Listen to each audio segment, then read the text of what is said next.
আমার চ্যানেলে নতুন হয়ে থাকলে আজই সাবস্ক্রাইব করুন। পাশাপাশি আমার চ্যানেলের সবগুলো ভিডিও দেখার অনুরোধ রইল। একটা পর্যায়ে ঘর ভাড়া চলে আসছে সামনে, তো আমি খুব চিন্তায় পড়ে গেছি ঘর ভাড়া কোথা দিয়ে দিব না দিব, মাথা নষ্ট পুরা।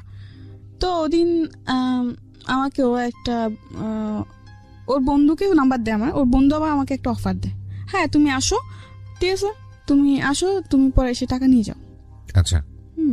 তো আমি ফার্স্ট বলছি মরে যাবো তবু করবো না, মানে একটা ওরকম ধরনের অফার দেয়। তো আমি বলছি না আমি মরে যাবো কিন্তু আমি এরকম কিছু করবো না। তো বলছে না এটা তোমার ব্যক্তিগত ব্যাপার, এখন কি করবা তুমি, তোমার টাকা লাগবে তুমি, তোমাকে তো এমনি টাকা দিয়ে দেবে না। তো আমি বলছি যে না তবু আমি এসব কিছু করবো না। তো বলে কি যে না দেখো তুমি ভাবে দেখো। পরে আমি যাইতে চাই না, পরে ওই ছেলে আমাকে ফোন দেয়, ফোন দিয়ে আমাকে অনেক কিছু বলে। তো আমি ওর অনেক ধরনের প্রশ্ন করি, করার পর ও প্রশ্ন উত্তরগুলো দেয়। দেওয়ার পর কেমন প্রশ্ন যে আমি বলছি যদি আমি এরকম কিছু করি তাহলে কি তুমি আগের মতো আমাকে লাভ করবো, হ্যাঁ অবশ্যই করবো, এরকম কিছু একটা প্রশ্ন করি। তো এক পর্যায়ে অনেক ভাবনা চিন্তা করে আর কোনো উপায় পাইনি, কারণ তোমার না পারতেছি ফ্যামিলির কাছে চাইতে, না পারতেছি কোনো বন্ধু বান্ধবের কাছে হেল্প চাইতে। তো একটা পর্যায়ে আমি ওদের অফারে রাজি হই। প্রতিটি অপরাধ এবং ভুল দাঁড়িয়ে থাকে গোপন কিছু ঘটনার উপর। আমরা সেই গোপনকে আনতে চাই সবার সামনে। প্রথমে আপনার নামটা একটু বলেন প্লিজ। আমার নাম মিতু। মিতু। সো মিতু, বয়সটা কত এখন? এটা আমার 17 রানিং, 18তে পড়বো। 17 রানিং, 18 বছরে আপনি পড়বেন, এবং আপনি জানেন সিক্রেটস অনুষ্ঠানটা মূলত মানুষের এখানে ভুল, অপরাধ, ক্রাইম এগুলো কনফেস করে এবং তার জীবনের পরিণতিগুলো এখানে বোঝায়। 17 থেকে 18 বছর বয়সের যে ভয়ঙ্কর জীবন আজকে আমরা এখানে তুলে ধরতে যাচ্ছি, সেটা কিছুটা হলো আমাকে অনেক বেশি অবাক করেছে। বাট আমার অবাক হওয়ার যে ব্যাপারটা সেটা আসলে এখন আর অতটা বেশি কাজ করে না। প্রথম দিকে অনেক কাজ করতো যখন আমি গল্পগুলো শুনতাম, কারণ আমি এত বেশি শুনেছি যে আমার এখন আর ওইভাবে কাজ করে না। তো আমি একটু ধারাবাহিকভাবে শুনতে চাই, মানে একেবারে ছোটবেলা থেকে যেখান থেকে বলার ইচ্ছে আছে। আপনার জন্ম জেলা কোথায়? আমার জন্মস্থান চিটাগাং, আমি ওখানে জন্মগ্রহণ করি। আর আমার দেশের বাড়ি হচ্ছে ময়মনসিংহ। জি। আমার বাবা মা ময়মনসিংহে থাকেন, তো ওরা বিয়ের পর ওখানে সেট হয়ে যায়। বিয়ের পর ওখানে ময়মনসিংহ থেকে ওরা চিটাগাং সেট হয়ে যায়। আচ্ছা। ওখানে আমার বাপ মা ওখানে থাকে। আমরা হচ্ছে আপনার 5 বোন 4 ভাই। 5 বোন 4 ভাই। আপনার পজিশন? আমি হচ্ছে বোনদের মধ্যে 4 নাম্বার। আমার ছোট একজন আছে, আমার বড় 3 জন। জি। 9 ভাই বোনের মধ্যে আপনি হচ্ছেন 4 নাম্বার। জি জি। তো ওখানে আমি যখন আমার 7-8 বছর বয়স, 8 বছর না ধরেন 6 থেকে 7 বছর বয়স, তখন আমরা ওই দেশ থেকে চলে আসি। জি। আমাদের ওখানে জমি জমা সব বিক্রি করে আমরা ময়মনসিংহে চলে আসি। আসার পর আসার পর এখানে আমরা ঘর দর তোলা হয়, বাড়ি করার পরে আমি স্কুলে ভর্তি হই। ঠিক আছে। এর মধ্যে বলে রাখি আমার আব্বু, যেহেতু আমার কোনো বড় ভাই নেই, আমার আব্বু পুরা সংসারের দায়িত্ব তার উপর। কি করতেন উনি? পেশায় কি ছিলেন? উনি আপনি রাঙামাটি এখনো করে, সেই কাজটা সে এখনো করে।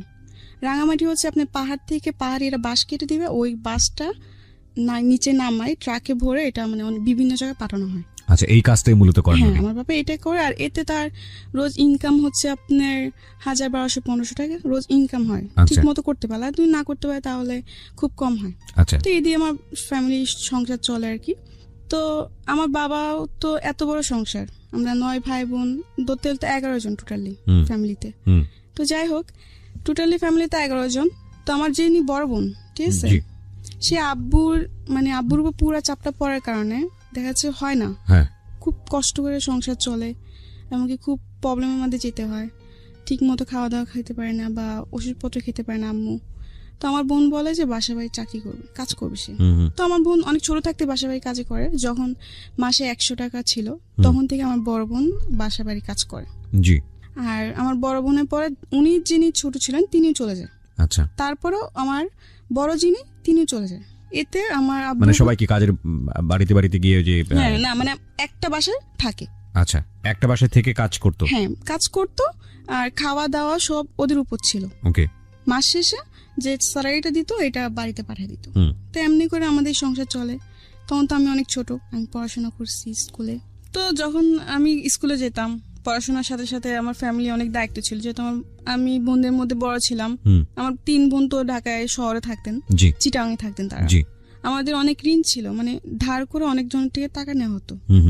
কারণ দেখা যাচ্ছে আমার আম্মু অনেক অসুস্থ ছিল, তো অসুস্থ থাকার পর আমার আম্মুকে হসপিটালে ভর্তি করানো হয়। তো তখন অনেক টাকা লেগে যায়, লেগে যাওয়ার পর ওগুলো ধার করে নেওয়া হয় লাভের উপরে। যে 5000 আনলে 6 মাস পরে 5000 টাকার মধ্যে 2,500 টাকা লাভ দিতে হবে, আচ্ছা এরকম ভাবে আনা হয়। তো অনেক টাকা এই মানুষ থেকে আনা হয়েছে। তো ওগুলো ভাঙার জন্য আমার বোনরা ডিসাইড করে যে ওরা বাসা বাড়ি কাজ করবে।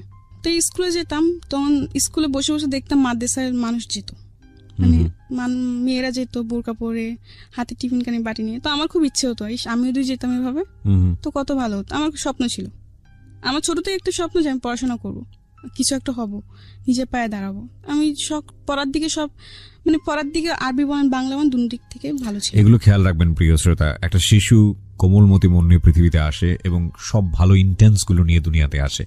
আমাদের সমাজ, আমাদের সিস্টেম, আমাদের পারিপার্শ্বিক অবস্থা কখনো কখনো এই চমৎকার মন নিয়ে আসা শিশুদের উপরে এমন বাস্তবতাকে চাপিয়ে দেয় যে তাদের জীবনটা দুর্বিষহ হয়ে যায়। বুঝতেই পারছেন আজকে যেহেতু সিক্রেটসে আছে, তার মানে নিজের ভুলগুলো নিয়ে এখানে এসছে। সো ধৈর্য ধরে এই বিষয়গুলো খেয়াল রাখবেন, যাতে করে ওর যখন মন্দ দিকগুলো এখানে রিভিল হবে, তাতে করে আপনাদের এই ভালো দিকগুলোর কথা মনে করে নিজের রিয়ালাইজেশনটা হয়। আমরা সবসময় যে কথাটা বলি যে একজন মানুষ যিনি এখানে কনফেস করছেন তার দিকে আঙ্গুল তোলা আমাদের উদ্দেশ্য নয়, তাকে শুনে তার জীবনের পরিণতি জেনে নিজে সচেতন হওয়াটাই মূলত আমাদের অনুষ্ঠানের উদ্দেশ্য। তো আমার খুব ইচ্ছে ছিল আমি যদি মাদ্রাসা যেতাম হবে, তাহলে তো আমিও টিফিন ক্যান করে ভাত নিয়ে যেতাম। আর আমার খুব শখ এগুলো, আমার ছোট থেকে যেমন কিছু কিছু শখ আমার খুব গেছিল। আমি জালি দিয়ে মাছ মারতে খুব পছন্দ করতাম। আচ্ছা, বিলে যেয়ে। বুঝতে পারছেন যে একেবারে গ্রাম অঞ্চলে বড় হওয়া। জি জি। তো আরো কিছু শখ আছে, যেমন শাড়ি পরা। মেয়েদের খুব কমন শখ। হ্যাঁ, যাই হোক এরকম কিছু শখ। আর ছোট থেকে আমি ছেলেদের সাথে চলাফেরা করতে বেশি পছন্দ করতাম। আচ্ছা, মেয়েদের সাথে আমার খুব কমই চলাফেরা হতো, ঝগড়া হতো বেশি। আচ্ছা, ছেলেদের সাথে আমি বেশি ফ্রি থাকতাম। ছোট থেকে আমার এরকম শখ, ঠিক আছে। তো আমি স্কুলে পড়ি, স্কুলে পড়ার পর এক পর্যায়ে আমি আমার আম্মুকে বলি যে আম্মু আমি স্কুলে পড়বো না, আমি মাদ্রাসায় পড়বো। তো আমার আম্মু এটা শুনে অনেক খুশি হয় যে মাদ্রাসায় পড়বে, এটা তো খুব ভালো কথা। আমার মারও খুব ইচ্ছে যে আমার মেয়ে বা ছেলে মাদ্রাসায় পড়বে, একটা ভালো কিছু হবে, এটা আমার মার খুব শখ। জি, যার জন্য আমার দুই ভাইকে এখন মাদ্রাসায় ভর্তি করানো হয়েছে। আচ্ছা। তো আস্তে আস্তে মাদ্রাসায় যাই এইভাবে, যেরকম আগে স্কুলে যখন যেতাম তখন সকালবেলা আরবি পড়তাম, আরবি পড়ে নাস্তা করে আবার সকালে স্কুলে চলে যেতাম। স্কুল থেকে এসে গোসল টোসল করতাম, মাছ টাছ মেরে গোসল করতাম, গোসল করে খাওয়া দাওয়া করে বাজারে যেতাম। বাজার টাজার করে আনতাম, যেহেতু আমার আব্বু দেশে থাকতো না।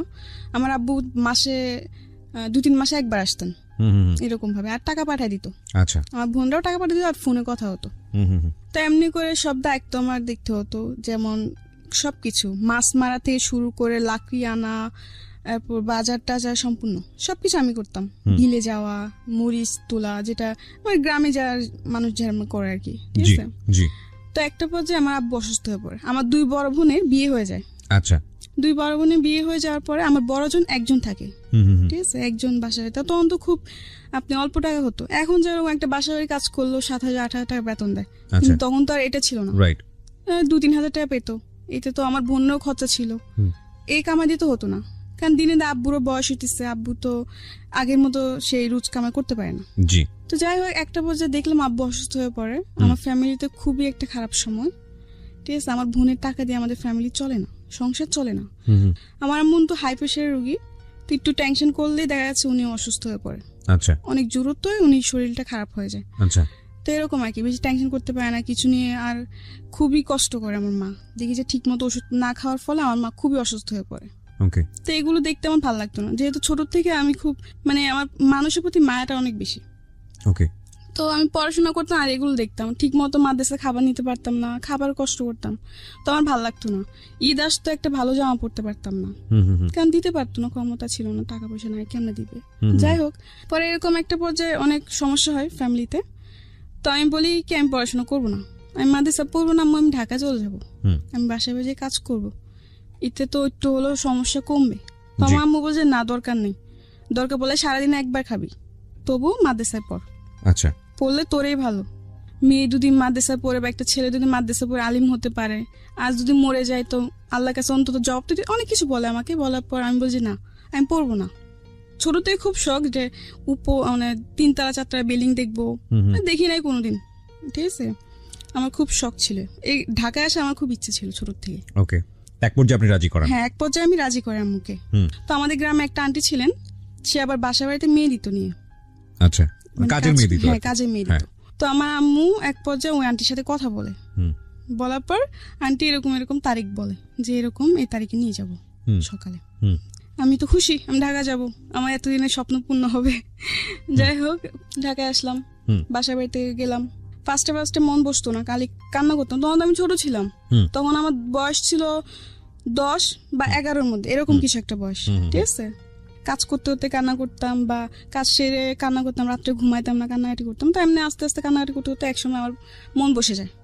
আচ্ছা, ভাল লাগতে থাকে। আচ্ছা, একটা বাসার মধ্যে প্রায় 8-9 মাস ছিলাম। তো 8-9 মাস বেশ ভালোই ছিল।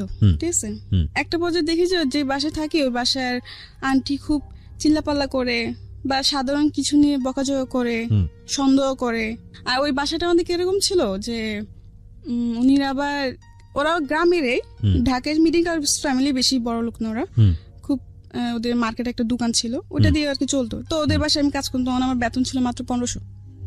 তো মাস শেষে বেতন বাড়িতে পাঠিয়ে দিতাম। আব্বু নিয়ে যেত, না হলে আম্মু নিয়ে যেত, না হলে তখন তো মনে হয় বিকাশ ছিল কি ছিল না, আমার পুরোটা খেয়াল নাই। তো যাই হোক, এমনি করে বাড়িতে টাকা পাঠাই দিতাম, আমি রাখতাম না। তো এমনি 8-9 মাস করার পর দেখলাম যে আন্টি অযথা বকাঝকা বা গায়ে হাত তুলতে আসে, এরকম কিছু একটা করে। তো আমি বলছি আমি থাকবো না। আচ্ছা যাই হোক, থাকবো না। তো আমার বলে কেন থাকবে না, এসে অনেক কিছু করে ওই বাসাতে আমি চলে আসি। চলে এসে আরেকটা বাসা যাই। ঠিক আছে, ওই বাসাটা বেশ ভালোই ছিল। কারণ সব থেকে ভালো ছিল কি জানেন, আমি বললাম যে ছোট থেকে আমি ছেলেদের সাথে চলতে বেশি পছন্দ করতাম।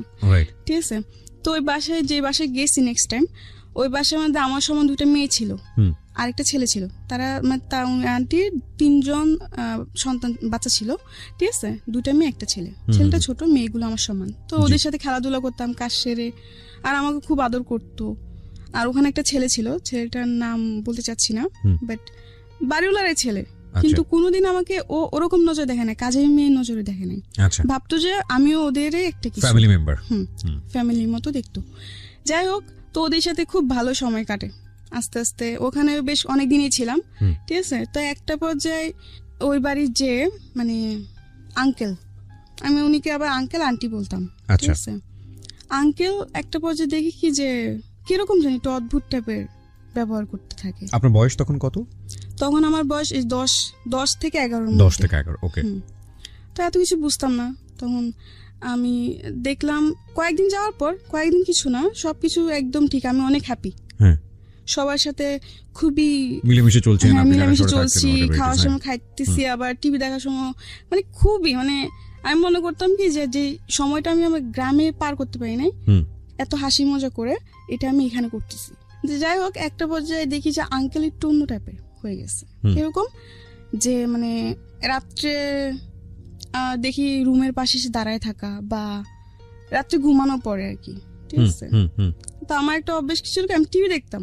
আচ্ছা, অনেক রাত্রি পর্যন্ত টিভি দেখতাম, 2টা-3টা পর্যন্ত আমি টিভি দেখতাম। তো আমি সব কাজকর্ম ছেড়ে আড্ডা মেরে শেষ হওয়া যাওয়ার পরে খাওয়া দাওয়া সেরে ওরা ঘুমায় পড়তো। তো ওরা তো ওদের বেডরুমে যে ঘুমায় পড়তো, তা আমি ড্রয়িং রুমে বসে টিভি দেখতাম। আচ্ছা, রাতে 2টা-3টার মতো টিভি দেখতাম। তো একটা পর্যায়ে দেখি যে ওই ঘরে আঙ্কেল রাত্রে হঠাৎ করে এসে ডাক দেওয়া, বা আমাকে বলতো যে পানি নিয়ে আসো, এটা সেটা। তো আমি নিয়ে যেতাম। কিন্তু একটা পর্যায়ে দেখি যখন আমাকে বলতো পানি নিয়ে যাও, তখন যখন আমি ওকে পানিটা দিতে যাব, তখন আমার গ্লাসটা না আমার হাতটা ধরতো। মানে এরকম ভাবে অনেক কিছু অড জিনিস আপনি খেয়াল করলেন, এবং যেটা আপনার কাছে খুব অস্বস্তিকর মনে হচ্ছে। Something beyond entertainment. ওয়েলকাম। তারপর কি হলো? যাই হোক, আমি দেখতেছি এরকম কিছু একটা। মানে পরে আমি আর কারোর সাথে এটা শেয়ার করি না, কারোর সাথে না। তো এটা আস্তে আস্তে বাড়তে থাকে, দিন দিন বাড়তে থাকে। মানে উনি এক্স্যাক্টলি উনি ছিলেন হচ্ছে বাড়িওয়ালা। আচ্ছা, তো আমি মনে মনে ভাবলাম যদি বলি তো হয়তো সবাই আমাকে দোষারোপ করবে, মিথ্যা বলতেছো, এরকম কিছু না। কারণ তারও তো 2টা মেয়ে আছে। আচ্ছা, ঠিক আছে, পরে কিছু বলি নাই। পরে আমার বড় বোন ছিলেন, আবার আমি যেখানে থাকতাম ওখান থেকে কিছুটা দূরে আমার বড় বোনের বাসা, ওখানে সে কাজ করতো। তো আমি আমার বড় বোনকে বলি আমি থাকবো না এই বাসায়। কিন্তু আমার আরেকদিকে মায়া ছিল ওই ছেলেটার প্রতি, কারণ ওদের সাথে আমি এত ভালো সময় কাটাইছি, ও আমি চলে যাই, ওদেরকে খুব মিস করবো, আমি যেতে চাইছি, কিন্তু না যে আমি পারতেছি না, আমার এগুলো ভালো লাগছে না। তো আমার বোনকে বলে আমি থাকবো না, আমি চলে যাবো। তো আমার বোন বলল কেন, এতদিন বললে এত ভালো ভালো, এখন তুই চলে যাবে, কারণ কি? আমি বলছি না আমার ভালো লাগে না, আমি থাকবো না, আমি চলে যাবো। এরকম বলার পর আমার বোন অনেক রাগারাগি করে। এই 2 দিন পর বাসা চেঞ্জ করে, এটা কি ভালো? কিন্তু আমি কেন বাসা চেঞ্জ করি এটা তো ওরা জানে না, কিন্তু ওদের সাথে শেয়ার করি না জিনিসটা। এমনি করে আমার বোন বলে থাক, দেখ বাড়িতে অনেক প্রবলেম, কয়েকটা মাস থাক কষ্ট করে। তো এমনি এমনি আমি আর 2টা মাস থাকি। থাকার পর খুবই দেখা যাচ্ছে আমি রাতে ঠিক মতো ঘুমাতাম না, ভয় থাকতো সবসময়, মনের মধ্যে ভয় কাজ করতো। কারণ এই জিনিসগুলোর সাথে তো আমি আগে কোনোদিন মানে ভাবি নাই যে এরকম কিছু একটা, মানে অনেক কিছু, মানে গ্রামের টাইপে ছিলাম, এত বুঝ জ্ঞান বা এত ইন ডিটেইল ইন ডেপথ জানা ছিল না। না জানা ছিল না। 2 মাস থেকে আমি বাসা থেকে চলে আসি, কিন্তু আমার মন খারাপ ছিল ওদের জন্য, যে সবাইকে ছেড়ে চলে আসছে। আমি অনেক আশেপাশে অনেক কান্নাকাটি করি। তো আমার বোন বলে কি তোর এখানে থাকতে হবে না, তুই আমার খালাম্মাদের কাছে চলে যা। আমার খালারা তখন কলাবাগান থাকতেন। আচ্ছা, ওখানে ওরা খালারাও কাজ করতেন। আচ্ছা, তো আমার বোন বলে তো ওরা ওদের কাছে চলে যা। তো আমি এক পর্যায়ে আমার খালাম্মাদের কাছে চলে যাই। ঠিক আছে, ওখানে যাওয়ার পর ওরা আমাকে একটা বান্দা বাসায় দেয়। ওই বাসাতে আমি একটা বেবি রাখতাম, বাচ্চা, মানে বাচ্চার দেখাশোনা করতে হতো। বাচ্চার দেখাশোনা করতাম।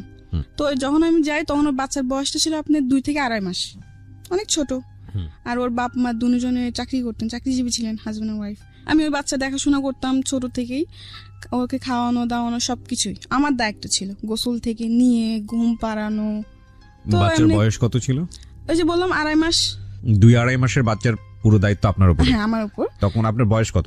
আমার তখন বয়স হচ্ছে আপনার 12 very tough job, very very tough job. হ্যাঁ, ঠিক আছে। তখন আমি তো নিজে একটা বাচ্চা, আমি একটা বাচ্চায় কি করব? তবে একটা জিনিস সবসময় মাথায় ভাবতাম যে আমার করতে হবে, কারণ যদি আমি না করতে পারি তাহলে আমি কাজ করব কি করে আর টাকা কামাই করব কি করে। তখন আমার এই চেষ্টা ছিল। আমি ছোট থেকে একটা কি, আমি কোনো কিছুর জন্য হার মানতাম না সহজে। আমি যেটা হয় না এটা আমি করব, বারবার চেষ্টা করব। তো তখন ওই বাচ্চার দেখাশোনা সব আমি করতাম। তো এমনি এমনি বেশ বাচ্চার সাথে এমনি থাকতে থাকতে বাচ্চা আস্তে আস্তে বড় হয়। ঠিক আছে, বড় হতে থাকলো, বেশ ভালোই সময় কাটতেছে আমার বেবির সাথে, খেলাধুলা করতাম। ফলে কি একটু কষ্ট হতো, যেমন রাতে 2টা-3টা পর্যন্ত জায়গা থাকতে হতো আমার বাচ্চাকে নিয়ে। তো এদিক থেকে আমি একটু কষ্ট পেতাম, ঘুমের থেকে আমি খুব কষ্ট করতাম, ঘুম জিনিসটা বেশি কষ্ট করতাম আমি ওখানে। ওকে। তো যাই হোক, এমনি করতে করতে 6-7 মাস কেটে গেল। যখন বাচ্চা 8 মাসের বয়স তখন আমি ওখান থেকে চলে আসি। যাই হোক, ওখান থেকে আসারও কারণ আছে, আসতাম না, কারণ একটা বাচ্চাকে রাখতে রাখতে ওটার প্রতি আমার মায়া চলে আসছে। কিন্তু ওরা এমন কিছু করতেছিল তখন যে না এসে আমি পারতেছি না, কারণ একটা সহ্যের সীমানা থাকে। ওখানে কিছু প্রবলেম হইতেছে যে বাচ্চা কান্না করতেছে কেন, এটার জবাব দিতে হবে আমার। এখন স্বাভাবিক, একসময় হাসবে একসময় কান্না করবে, এটাই তো নিয়ম। সবাই তো সবসময় হাসবে না, সবসময় কান্নাও করবে না, এটা তো ওদের বুঝতে হবে। কিন্তু ওটা বুঝে না। ওরা খাবার দিল, খাবারটা পুরোপুরি খায় না। সবসময় কি একটা মানুষ কি সবসময় খাবার শেষ করে উঠতে পারে? এটা বুঝবে না। বলে কি তুই বাচ্চাকে ঠিক মতো খাবার দাবার করাস না, এই করাস না, সেই করাস না, অনেক কিছু। মানে এগুলো নিয়ে আমার সাথে অনেক মানে খারাপ ব্যবহার করতে থাকে, অনেক রাফ ব্যবহার করে আমার সাথে। তো এগুলো আমার ভালো লাগে না। তখন তো আমি বেশ একটু হলো বড় ছিলাম, তো আমার এগুলো অনেক খারাপ লাগতো যে গরিব হয়েছি বলে এত অবহেলা, আমার এগুলো ভালো লাগতো না। পরে আমি কি করি, কিছু বলি না। তো একদিন বাচ্চাকে গোসল করাতে নিচ্ছে। গোসল করা নেওয়ার পরে আমি একটা জিনিস ভুলে আনি নাই। গোসল করাতে নিতে হলে শ্যাম্পু, সাবান, তয়লা, অনেক কিছু, গোসলের যা যা আয়োজন সবকিছু আমার তৈরি করতে হতো। তো ওদিন আমি একটা জিনিস ভুলে আনতে মন নেই, ঠিক আছে। ওইটার জন্য ওই আপু আমার গায়ে হাত তুলতে আসে, আমাকে মারতে আসে। মারে নাই, ওর মা ধরে ফেলে, কিন্তু ওদিন আমার গায়ে এমন ভাবে নখ দিয়ে ধরে যে আমার পুরো নখের খামচি লেগে রক্ত বের হচ্ছে আমার হাতের থেকে। আচ্ছা, যাই হোক, পরে আমি কান্নাকাটি করি। তখন আমার খালাম্মাকে ফোন দিই, আমি থাকবো না। কেন থাকবি না? যে আমাকে মারতে আসছে। কেন মারতে আসছে? এই কারণ। তো আমি বলছি হয় এরকম মাঝে মধ্যে, থাক, এগুলো হয়। আমি বলছি না, আমি থাকবো না। এগুলো হয় মানে আমি এতদিন ধরে থাকি, এখন একটা ভুল হয়েছে দেখে ও আমাকে মারতে আসবে, এটা কোনো কথা? আমি রেগে যাই। তো আমার খালা বলছে আচ্ছা ঠিক আছে, যা, থাকবি না তো থাকার দরকার নেই। এখানে একটা বিষয় একটু ইন্টারাপ্ট না করলেই নয়, হয়তো অনেকেই মন খারাপ করবেন আমার ইন্টারাপশন দেখে, কারণ গল্পের কন্টিনিউটি নষ্ট হয়। তারপর বিনীতভাবে বলছি, because this is very important.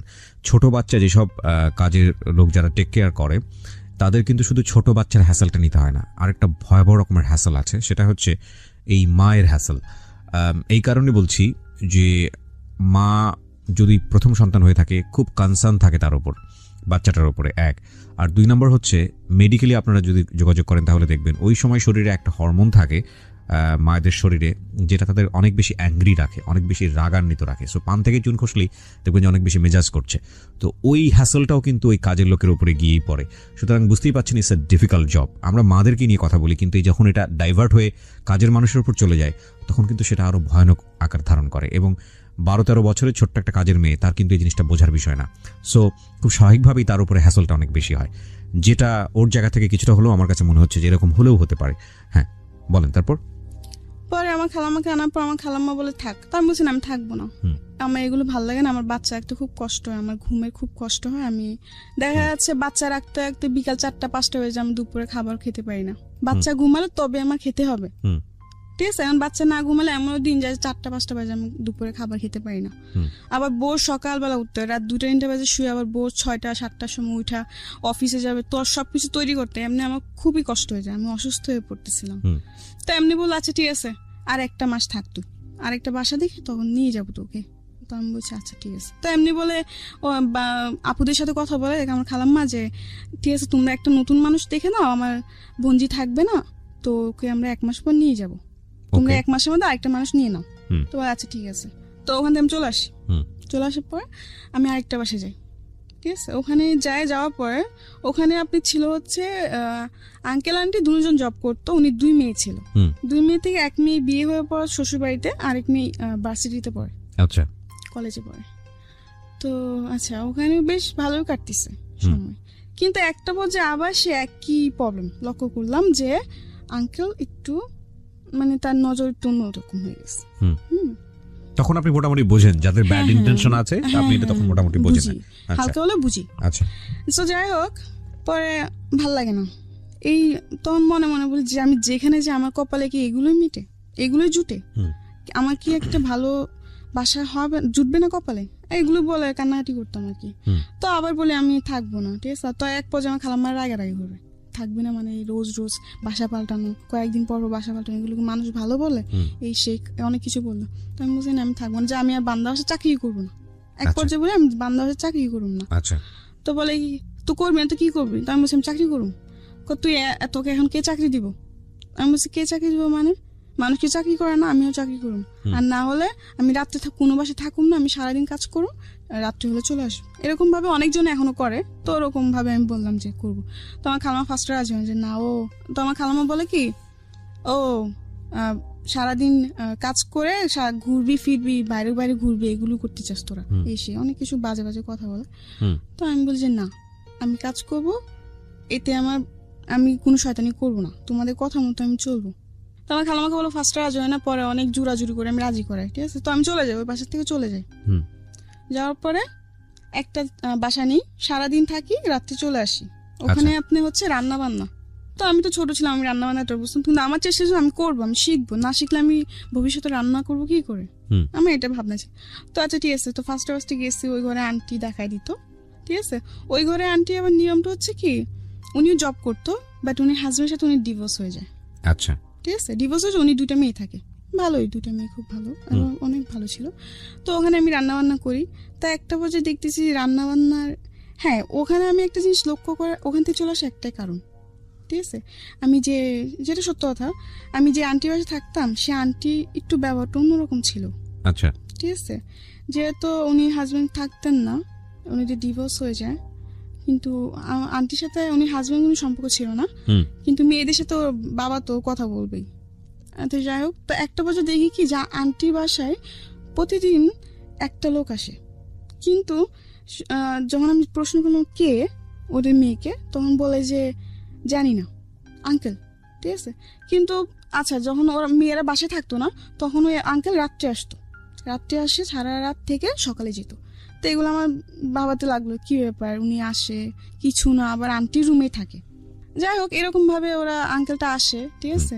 আঙ্কেলটা আসলে আস্তে আস্তে অনেক কিছু জিনিস দেখে আমার মনে সন্দেহ হতে লাগলো, তখন তো আমি একটু হলে বুঝতাম। তো একদিন আমি আন্টি ওই আঙ্কেলটা কে, বলে কি ওটা তোর আঙ্কেল। আমি বলছি আঙ্কেল মানে, বলে কি বিয়ে করছে, কিন্তু ওই আঙ্কেলের শুনলাম যে আবার তার আরেকটা সংসারও আছে, আচ্ছা। আমি কিছুটা হলে বুঝতে পারছি যে যেগুলো হচ্ছে সেগুলো ঠিক না, কারণ আঙ্কেল একটা সংসার আছে, আঙ্কেল হয়তো আরেকটা বিয়ে করছে, মানে আপনার কাছে ভালো লাগছিল না বিষয়টা, ভালো লাগতেছিল না। তো আমি বলি কি আমি এখানে থাকবো না, আপনার ওইখানেও সমস্যা হয়। হ্যাঁ ওখানেও সমস্যা বলতে কি ওই আঙ্কেল ছাড়া আরো অনেকজনে আসে, আচ্ছা। তো আপনার কাছে পরিবেশটা ভালো লাগেনি, তো আপনি ওখানে চলে গেছি। যাই হোক যাওয়ার পর আমি বলি কি যে আমি আর বাসায় কাজই করবো না, আমি চাকরি করবো, আমি গার্মেন্টস করবো, আর না যে কোনো একটা চাকরি করবো। বলে কি এত ছোট মেয়েকে গার্মেন্টস চাকরি দিবে না, এটা সেটা ওইটা তুই পারবি না। তো আমার খালাম্মার সাথে একটা মেয়ে থাকতো, সে আবার গার্মেন্টসে চাকরি করতো। তো আমি বললাম কি আপু তুমি না আমার জন্য একটা গার্মেন্টসে চাকরি দেখো, আমি না তোমার সাথে চাকরি করবো। তো ও বলে কি আচ্ছা ঠিক আছে দেখবো না, এমনি করে বলে কি আচ্ছা ঠিক আছে দেখবো না, এমনি 1 মাস কেটে যায়, মানে সিরিয়াসলি নেয় না আর কি? না সিরিয়াসলি না জিনিসটা। তো কেটে যাওয়ার পরে আমি কোনো চাকরি টাকরি করি না, এমনি 1 মাস কাটলো 2 মাস কাটলো, 2 মাসে আমার খালাম্মা আমার কাছে 5,000 টাকা ধার পেয়ে যাবে, কারণ তার কারণে খাওয়ার বিল দিতে হতো, খাওয়া থাকা 2,500 মাসে দিতে হতো। তো এমনি 2 মাসে আমি পুরা বসা, আমার বাড়িতে টাকা পাঠাতে পারতেছি না, ঠিক আছে। আর দ্বিতীয়ত হচ্ছে আব্বু ঠিক মতো কাজ হচ্ছে না, কাজ বন্ধ, অনেক সময় দেখা যাচ্ছে কাজ বন্ধ থাকে, গাড়ি ঘোড়া অফ থাকে। 2 মাস পরে কোনো চাকরি হয় নাই, আমি খুব চিন্তায় পড়ে গেছি, এত টাকা বাড়িতেও প্রবলেম হচ্ছে, সাইডে খালাম্মা এত টাকা পাবে কোথা থেকে, কি দিব না দিব, মাথা পুরো নষ্ট না।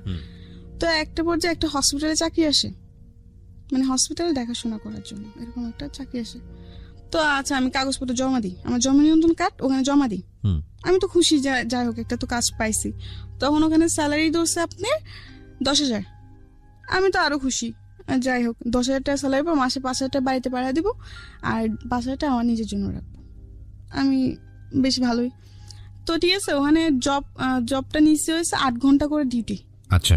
তো আমি যেখানে থাকতাম ওখানে 3-4 জন নিচ্ছে এই একই কাজ, তো আমরা একই সাথে যেতাম, একই সাথে এমনি 1 মাস করে ওই জবটা, ঠিক আছে।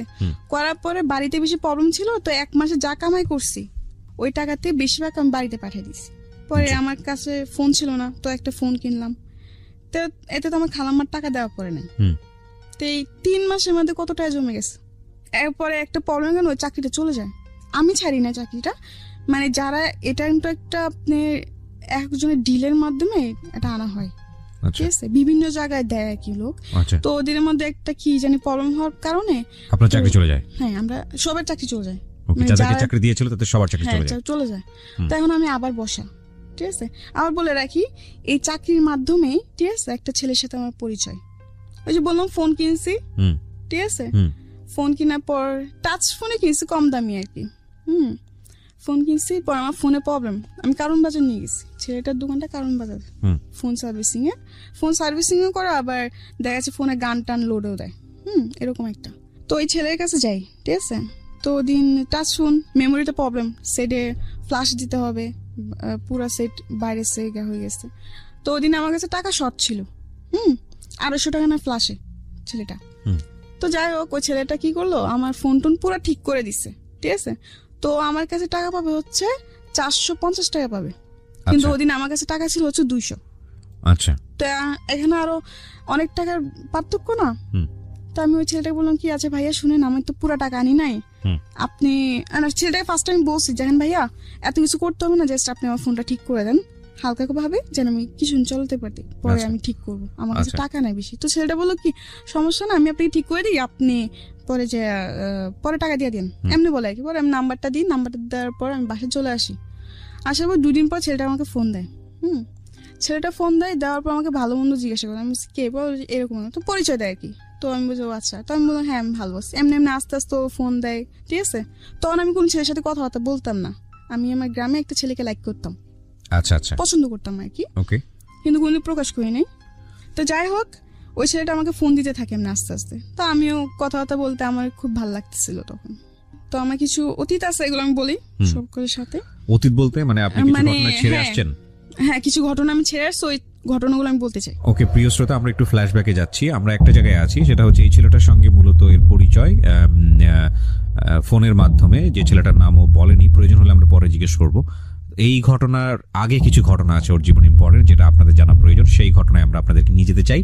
Something beyond entertainment, welcome. তারপর কি হলো? আচ্ছা, তো এমনি তো আমি ঢাকা শহরে বাসা বাড়ি কাজ করতাম, ঠিক আছে। তো একটা পর্যায়ে আমি এর মধ্যে কিছুটা সময় আমি দেশে ছিলাম, 5-6 মাসের মধ্যে, মানে 5-6 মাসের মধ্যে আমার দেশের যে থাকা ঘটনাগুলো সেগুলো বলবো। মানে এতটা আমার ফ্যামিলির থেকে আমি কেন দূরে চলে আসা, এই ঘটনাগুলো আমি বলতে চাইতেছি, ঠিক আছে। মানে যাই হোক, পরে এরকম হওয়ার পর আমি দেশে চলে যাই, ঠিক আছে। তো দেশে চলে যাওয়ার পরে মানুষের বাসায় কাজ করতে করতে একসময় আপনি দেশে চলে যান। হ্যাঁ, দেশে চলে যাই, এই যে এইসব টর্চার আমার ভালো লাগে না, ঠিক আছে, ভালো লাগে না দেখে আমি দেশে চলে যাই। দেশে চলে যাওয়ার পরে আমার খালারা রাগারাগি করে, তুই দেশে চলে যা। খালা রাগারাগি করে দেখে আমি দেশে চলে আসছি, ঠিক আছে। দেশে চলে আসি, আসার পরে আম্মু বলে কি ব্যাপার তুই চলে আসলি এসে? আমি বলছি মা এমনি চলে আসছি, ভালো লাগে না, আমি আর ঢাকা শহর যাবো না, কাজ করবো, আমি আবার আরবি পড়বো, কোরআন শরীফ নিবো, আমি কোরআন শরীফ পড়বো। আমি আম্মুকে বলে এরকম, আম্মু বলে আচ্ছা ঠিক আছে, কয়েকদিন বাড়িতে থাক, পরে আবার চলে যা। আচ্ছা, আমি বলে আচ্ছা। তো আমি এক পর্যায়ে বলে আচ্ছা, পরে বলি যে না যাবো না। তো আমার আম্মু বলে কি যাবি না মানে? আর আমি ছোট থেকে শান্ত ছিলাম, কিন্তু যখন আমার 12-13 বছর বয়স তখন থেকে আমি অনেক দুষ্ট হয়ে গেছি। দুষ্ট বলতে কি, গ্রামে যাওয়ার পরে এইদিকে দৌড় মারতাম, ওদিকে দৌড় মারতাম, একটু হলো তো আমি বড় হয়েছি, দুরন্ত ছিলেন আর কি। হ্যাঁ দুরন্ত ছিলাম, মানুষ এটা বলতো ওটা বলতো। গ্রামে তো দেখা যাচ্ছে 12 বছরের মেয়ে অনেক বড় হয়ে যায় তাদের জন্য। তো যাই হোক, পরে আমার আম্মু বলে কি এমনি তো আর রাখা যাবে না। আমি দুষ্টুমি করে দেখে মানুষ বিচার দেয়, আমার আম্মুর কাছে বিচার দেয়। তো আম্মু বলে কি এমনি তো আর রাখা যাবে না। আবার আমি বলে কি আমার দুলাভাই অন্তু ছোট থেকে আমাকে খুব আদর করে বড় করছে। হ্যাঁ, আমি খুব আদরের শালী। যখন আমি ঢাকা চলে যাই আমার দুলাভাই খুব রাগ করে, কেন ঢাকা পাঠাই দিছে। আচ্ছা, না আমাকে তো পাঠাই, আমি তো নিজে গেছি ঢাকায়। তো যাই হোক, তো আমার দুলাভাই আমাকে নিয়ে আমার প্রতি আমার দুলাভাই খুবই গেছিল, দুর্বল ছিল। দুর্বল বলতে কি, যে বোন হিসেবে অনেক আদর করতো, আমার বোন হিসেবে আমার প্রতি অনেক দুর্বল ছিল আমার দুলাভাই। আচ্ছা, আমিও তার প্রতি ছিলাম। তো যাই হোক, পরে এরকম চলতে থাকে, ঠিক আছে। তো একটা পর্যায়ে আমার ফ্যামিলি, তখন আমি গ্রামে, ঠিক আছে, আমার বোন জামাইরা, আমি বাড়িতে যাওয়ার পর আমার বোন জামাই, আমার ভাগ্নেরা সবাই আমাদের বাড়ি চলে আসে, সবাই একসাথে থাকি। তো একটা পর্যায়ে কি হয়, একদিন আমার দুলাভাই কাজ করতেছেন, তো আমি কি করলাম, শয়তানি করে যে পিছের থেকে উনিকে জাবড়ায় ধরলাম, কোমরে ধরে হাসতেছি, শয়তানি করতেছি। এটা আমার মামি দেখতে পারে। আচ্ছা, মামি দেখতে পায়। মামি দেখার পর আমার আম্মুকে যে এটা বলে, আমার আম্মুকে আর আমার বোনকে এই জিনিসটা বলে। বলার পর ওই জিনিসটা ওর একটু স্বাভাবিকভাবে নেয় না, জিনিসটা অন্য নজর ভাবে। মামি অন্যভাবে বলে, অন্যভাবে নেয়, এটা স্বাভাবিক, বুঝছেন। তো বলার পরে এগুলো নিয়ে আস্তে আস্তে দেখি আমার বোন জামা আর আমার বোন ঝগড়া করতে শুরু করে। মানে সবাই এটা ডাউট যে আমার বোন জামার সাথে আমার কোনো সম্পর্ক আছে, ওকে, কোনো খারাপ সম্পর্ক আছে বা এরকম কিছু, কিন্তু আসলে তো তা না। যাই হোক, এরকম করতে করতে এক পর্যায়ে আমার বোন আর বোন জামার মধ্যে খুবই প্রবলেম ক্রিয়েট হয়, ঠিক আছে, খুবই ঝগড়াঝাটি, কি একটা জানি অবস্থা বলার বাইরে। তো আমার বাপ মা এগুলো দেখে বলে কি আমাকে বিয়ে দিয়ে দিবে। আচ্ছা, বিয়ের এই 12-13 বছর বয়সে, হ্যাঁ 12-13 বছর বয়সে আমাকে তারা বিয়ে দিয়ে দিবে। তো আমার বোন জামাই বলে যে না, এই বয়সে ওকে কেন বিয়ে দিবেন, ওর বড়জন বাকি মানুষ তো খারাপ বলবে, যে ছোটটা বিয়ে হয়েছে বড়টা বিয়ে হয় না, তার মানে ছোটটা নিশ্চয় কোনো প্রবলেম আছে। তো আমার বোন জামাই ফার্স্টে রাজি হয় না। আমার মা বলে কি যে না, বিয়ে দিব, কারণ ওদের সন্দেহ যে আমাকে যদি বিয়ে না দেয় তাহলে হয়তো আমি আমার বোন জামাইয়ের সাথে ভেগে যাবো। আচ্ছা, আমার বোন জামাইয়ের সাথে আমরা বিয়ে করে ফেলবো, এরকম একটা কিছু, এতে আমার বোনের জীবনটা নষ্ট হয়ে যাবে। তো যাই হোক, তো অনেক চাপের মধ্যেই, ঠিক আছে, আমার এই বিয়ে করতে হয়। আমার পরে একটা বিয়ের কথা আসে, ওই ঝগড়াঝাটির মধ্যে একটা বিয়ের প্রস্তাব আসে আমার জন্য। আচ্ছা, আমার মামা দেখে বলে রাখে, তো আমার মামা বিয়ের প্রস্তাবটা নিয়ে আসে, ঠিক আছে। কিন্তু যার সাথে আমার বিয়ের প্রস্তাবটা আনা হয় সে আমার থেকে অনেক বড়, আমার থেকে অনেক বয়স বেশি, তার হয়তো আমার 2 জন্মে বড় হবে, অনেক বয়স। তো যাই হোক, সবাই দেখে শুনে কথাবার্তা বলে তারা রাজি। তো আমাকে দেখে ওদের পছন্দ হয়, তো ওরাও রাজি, আমার ফ্যামিলিরাও রাজি, বাট আমি রাজি ছিলাম না। কিন্তু আমি তখন না বলেও পারতেছি না, যদি আমি এখন এই বিয়ে না করি হয়তো আমার বোনের জীবনটা নষ্ট হয়ে যাবে, 2টা বাচ্চা আছে, ওদের জীবনটা নষ্ট হয়ে যাবে। তখন আমার মাথায় খালি কি করবো না করবো বুঝে কুল পাই নাই, ঠিক আছে। তো আমার বোন জামাই বলে কি এই বিয়ে হবে না, আমার মা বলে কি এই বিয়ে হবে। দুজনের মধ্যে এগুলো নিয়ে অনেক ঝগড়াঝাটি, দ্বন্দ্ব তৈরি হয়। হ্যাঁ, দ্বন্দ্ব তৈরি হয় যে এই বিয়ে হবে, এই তো অনেক ঝগড়াঝাটি হয়, ঠিক আছে। তো আমাকে আমার মামার তো বোন একটা বলে কি, দেখ তোর জামাই বুড়া, এই সেই অনেক কিছু বলে। তো আমার আম্মু এসে বলে কি একদম চুপ। আমার মামার তো বোনটাকে বলে যে একদম চুপ থাকো, কি ছেলেরা কি বুড়া হয়, ছেলেরা কি কোনোদিন বুড়া হয়, এগুলো বলে, গ্রামে এখনো বলে এগুলো, এই ছেলেরা বয়স হলে কি বুড়া হয়ে যায়, এটা ওইটা সেটা অনেক কিছু বলে, ঠিক আছে। তো ওদিন আমার কিছু, তো আচ্ছা যাই হোক, ওদিন কথাবার্তা ফাইনাল, এই বিয়ে পুরো ঠিক আছে।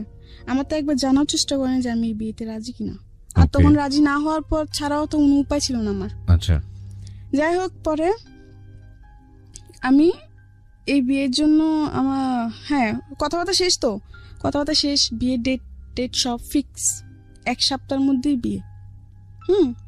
এর মধ্যে আমার ওরা চলে যাওয়ার পরের দিন আমার বোন জামাই বলে কি বিয়ে হবে না, আর যদি জামাই আসে তো জামাইকে রাস্তা থেকে পা ভেঙে আবার বাড়িতে ফিরাই দিব। আপনার বোন জামাই? হ্যাঁ, আমার বোন জামাই বলে। এতে মানুষ আরো সন্দেহ করে যে কি ব্যাপার, সেটাই তো, হ্যাঁ, যে ওকে বিয়ে হতে দিবে তার মানে নিশ্চয়ই কিছু আছে। তো আমি আমার বোন জামাকে বলি থাক দুলা ভাই, আপনি কিছু করতে হবে না, আমি এই বিয়েতে খুশি। আমার বোন জামাকে ডেকে নিয়ে বলে, মটটট খেয়ে এসে ডেকে নিয়ে আমাকে বলে কি তুই কি এই বিয়েতে রাজি, তুই এই বিয়েতে খুশি? আমি বলছি হ্যাঁ আমি অনেক খুশি, আপনি এসব নিয়ে আর গ্যাঞ্জাম করেন না, থাক, আমি চাই না কোনো গ্যাঞ্জাম হোক। তো এগুলো বলার পর অনেক কিছু বলে, আমার বাপ মা বলে তুই ভাইবা চিন্তা বল, তুই তো খুশি? আমি বলছি হ্যাঁ আমি খুশি, কারণ তখন এছাড়া আমার উপায় ছিল না, ঠিক আছে, এছাড়া আমার কোনো উপায় ছিল না। ওকে, আমার বোনের সংসার বাঁচানোর জন্য এখন আমার এমন 10টা বিয়ে করতে আমার তখন করতে হবে, কিছু উপায় ছিল না, কারণ আমি তখন ছোট থেকে বললাম যে আমার বোনের সংসার ভেঙে যাচ্ছে। হ্যাঁ, ওকে, এই বিয়ে না করলে আমার বোনের সংসার ভেঙে যাবে, আবার এটা করলেও ভেঙে যাবে, কিন্তু আমার বাবা মা এক কথা এই বিয়ে হবে, আর আমার বোন জামাই এক কথা হবে না, মানে দুজনের মধ্যে এগুলো নিয়ে অনেক। ঠিক আছে, তারপর কি হলো?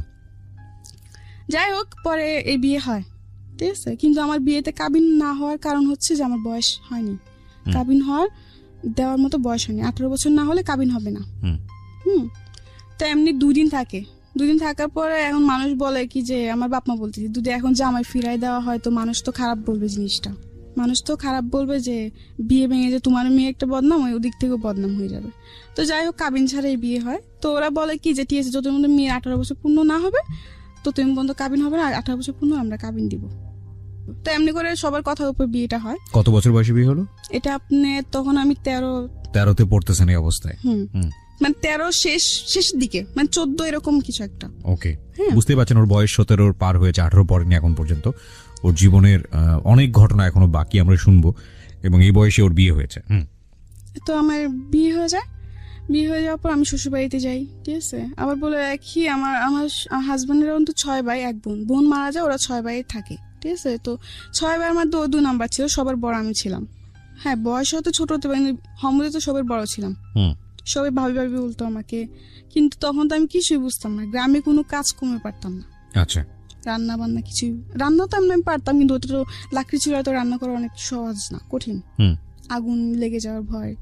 যাই হোক, বিয়ে করার পরে দেখলাম হ্যাঁ এটা ঠিক যে আমি হয়তো মন থেকে মানতে পারি নাই, কারণ আমাদের প্রতিটা মেয়ের স্বপ্ন থাকে, তো আমার কিছু স্বপ্ন ছিল। পরে বিয়ে হয়ে যায়, বিয়ে হয়ে যাওয়ার পর শ্বশুর বাড়িতে যাই, ঠিক আছে।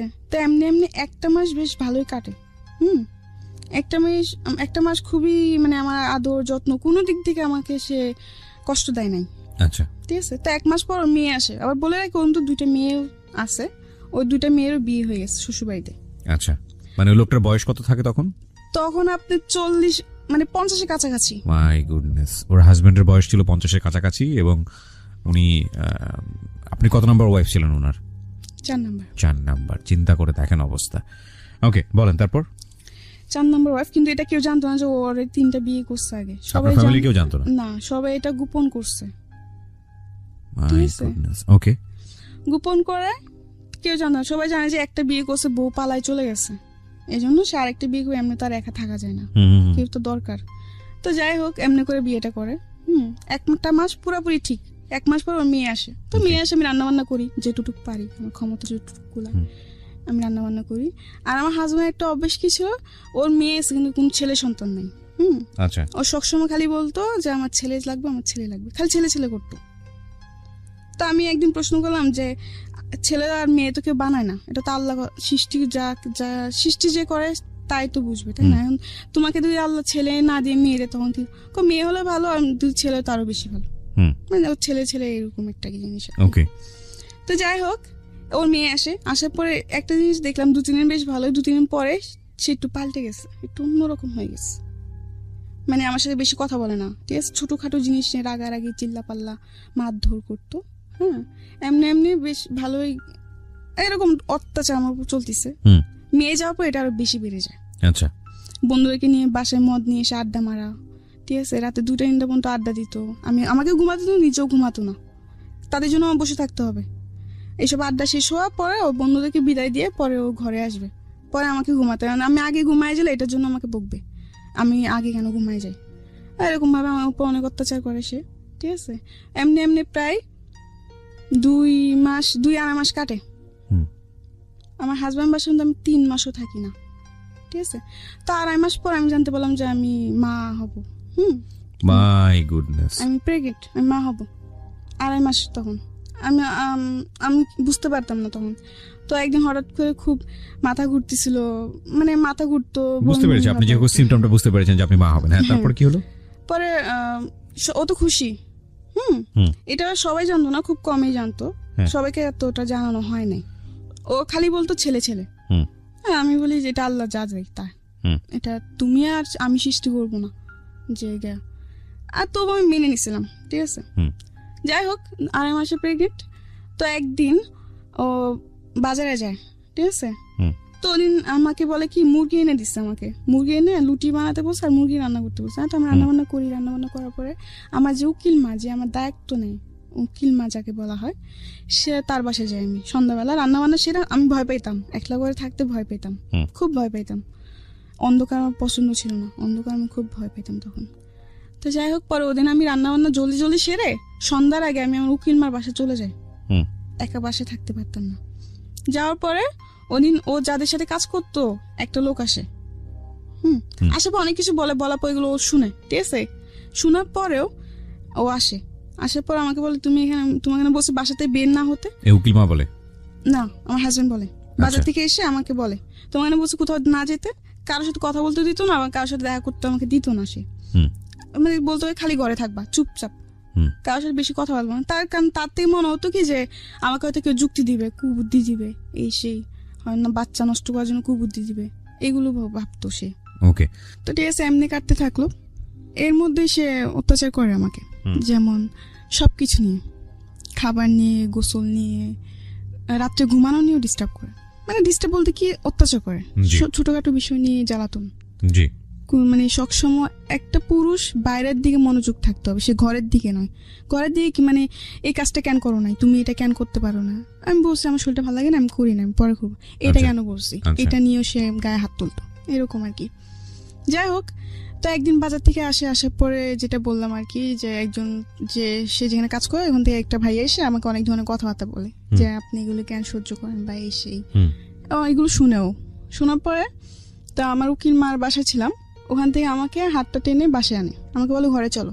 আচ্ছা আচ্ছা। তো আমি বলছি আচ্ছা ঠিক আছে চলো। এটা ঘরে আনার পরে বল খাবার দাও, বিছানার উপর বসেছিল, আমি খাবার দিছি, ঠিক আছে। খাবার দেওয়ার পর 2 বার মুখে দিয়ে আমাকে বলতেছে ও কি বলে তোমাকে, কি বলতেছিল ওরা। আমি বলছি কি বলতে, তুমি কি জানো না, তুমি তো সব শুনছো, আমি তো জানি তুমি অনেক আগে আসছো। আমি টের পাইছি ও যে বাজার থেকে আসছে, আমি বুঝতে পারছি। আচ্ছা, কিন্তু এটাও অভিনয় করছে, আমি বুঝতে পারিনি। তাই আমি তো বলছি তুমি তো জানো, তুমি তো শুনছো কি আমাকে কি বলছে বা কি বলে নাই। হ্যাঁ আমি শুনছি, কিন্তু আমি আবার তোর মুখ থেকে শুনো। মানে তুই টাকা করতেছে, রেগে যাইতেছে। আর আমি মাঝে মাঝে মনে হয় যে ও একটু পাগল টাইপের, মানে এই ভালো আবার এই হঠাৎ করে খারাপ, মানে ওর কোনো মানসিক প্রবলেম আছে। Something beyond entertainment. Welcome. যেখানটা আমরা ছিলাম, যে হাজবেন্ড মূলত আপনাকে অনেক অত্যাচার করতো। হ্যাঁ, তারপর? হ্যাঁ, অত্যাচার করতো, মারধর করতো ছোটখাটো বিষয় নিয়ে। দ্বিতীয়ত হচ্ছে নেশা টেশা করতো, খুব মানে বাজে আচরণ করতো। যাই হোক, পরে আমাকে বলে কি তোর মুখ থেকে আমি আবার শুনতো। আমি বলছি এক কথা বারবার বলতে আমার ভালো লাগে না, তুমি শুনছো আবার শুনে আবার কেন জিজ্ঞাসা করতেছো। হ্যাঁ, এটা বলার পর ও ভাতে মানে খাবারের প্লেটটা ছুঁড়ে ফেলে দেয়। ছুঁড়ে ফেলে দিয়ে উঠে এসে আমার চুলে ধরে আমার গালটা চেপে ধরে বলে বলবি না তুই। আমি বলছি না, আমি বলবো না। তুমি একবার শুনছো, এখন আবার বলতিছো, আবার বলার জন্য। তুমি জানো না তুমি কি করো, তুমি যা করো তাই তো বলতেছিল। ও বলছে তাই নাকি, তো মানুষের যুক্তি নেস তুই। আমি বলছি মানুষের যুক্তি কেন নিব, মানুষ যেটা সত্যি সেটাই তো বলে। এগুলো বলার পর আমাকে অনেক মারধর করে, ঠিক আছে। মারধর করে, আর মারধর করার পর আমি কান্না করতেছি। পরে চিৎকার চেঁচামেচি হয়েছে না, বকাঝকা, অনেক মারধর করে। তো আমার উকিল মা টের পায়। তখন রাত্রে প্রায় 11টার দিকে কাছাকাছি। তখন তো 11টা হলো গ্রাম অঞ্চল, নিরিবিলি একদম। যাই হোক, অনেক মারধর করার পরে অনেকজন ধরতে আসলে তাকে মারতে যায়। তার কথা যে এখন যদি কেউ ধরতে আসো তো সবাই মার খাবা। আমার হাজবেন্ড বলে ওকে মেরে ফেলবো না কেটে ফেলবো, এটা আমার ব্যক্তিগত ব্যাপার, ও আমার বউ, ওকে আমার যাই ইচ্ছে আমি তাই করবো। হ্যাঁ, আর যাই হোক, তো আমার উকিল মা এসে বলে যে এই অবস্থায় মারার দরকার নেই, ও যা করছে আচ্ছা ছোট ভুল হয়ে গেছে, বুঝতে পারি নাই। ও বলে কি না, ও মানুষের যুক্তি নেই। আর আমার উপর সন্দেহ করতো, ও ভাবতো যে অন্য কোনো ছেলের সাথে হয়তো আমার সম্পর্ক আছে। আচ্ছা, এটা সন্দেহ করতো।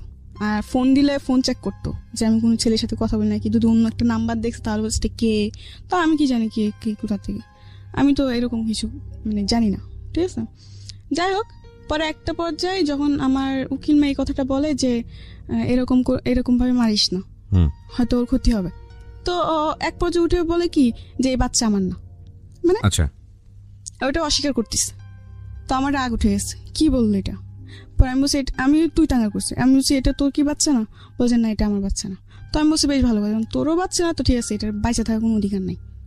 আমি এই কথা বলে মানে কান্না করতেছি, ঠিক আছে। তখন এই কথা ও শুনে পরে আমাকে মানে লাথি দিয়ে ফেলে দেয়। আচ্ছা, যার কারণে আমি খুব মাথায় খুব আঘাত পাই, এমনকি শরীরেও খুব আঘাত পাই। আর মাটিতে ও আমাকে এমনভাবে মারতেছিল, মানে কি বলবো, জাস্ট পা দিয়ে মানে লাথি দিতেছিল। ওহো, এই প্রেগন্যান্ট থাকা অবস্থাতে? হ্যাঁ হ্যাঁ, এটা কোমরে, পেটে বা পিঠে, বুকে, মুখে, মানে যেখানে সে পারতেছে। আমি তো মাটিতে পড়ে গেছি, ঠিক আছে। যাই হোক, অনেক মারধর করে। পরে একটা পর্যায়ে ও একটা লাইট থাকে, মানে গ্রামে তো অনেক লাইট দিয়ে চলাফেরা করা হয় যেহেতু কারেন্ট নাই, তো একটা লাইটার ছিল ওর, স্টিলের, সিলভারের, ঠিক আছে। ওইটা দিয়ে আমার একটা মাথায় বাড়ি মারে। পরে আমি আর বলতে পারি, আমি সেন্সলেস হয়ে পড়ে যাই, ঠিক আছে। পরে কি হয় না হয় তা আমি জানি না, ঠিক আছে। যখন আবার আমি চোখ খুলি তখন দেখতে পারি যে আমার মাথায় পানি ডালতেছে, ঠিক আছে, মানে আমার হাত পা মুছে দিতেছে, কান্নাকাটি করতেছে। আর এর মধ্যে আমার খুবই খারাপ অবস্থা হয়ে গেছে, ঠিক আছে। আমি প্রায় এই ঘটনার পরে আমি প্রায় 1.5 মাস অসুস্থ ছিলাম। আর এই ঘটনার পরে আমার বেবিটা নষ্ট হয়ে যায়। আচ্ছা, যাই হোক, নষ্ট হয়ে যাওয়ার পরে আমি তো অনেক অসুস্থ ছিলাম। এইসব খবর আমার মার কানে যায়, বাবার কানে যায়, তো আমার ফ্যামিলির থেকে আমাকে নিতে আসে। তো ওদিন আমাকে নিয়ে যায়, ঠিক আছে।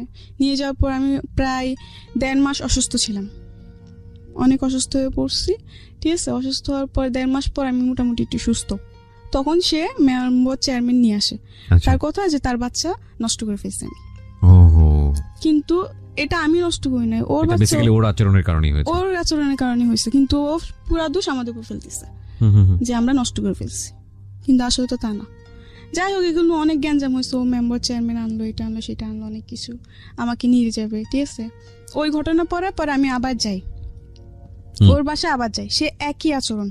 সবাই কাছে বলছি, ঠিক আছে আমি যা করছি ভুল করছি, আমি আর এরকম করবো না। তো ওর উপর আমি আরেকবার বিশ্বাস করি, করে আবার যাই। যাওয়ার পর সে একই আচরণ করে, ঠিক আছে। যাক, পরে আবার চলে আসি।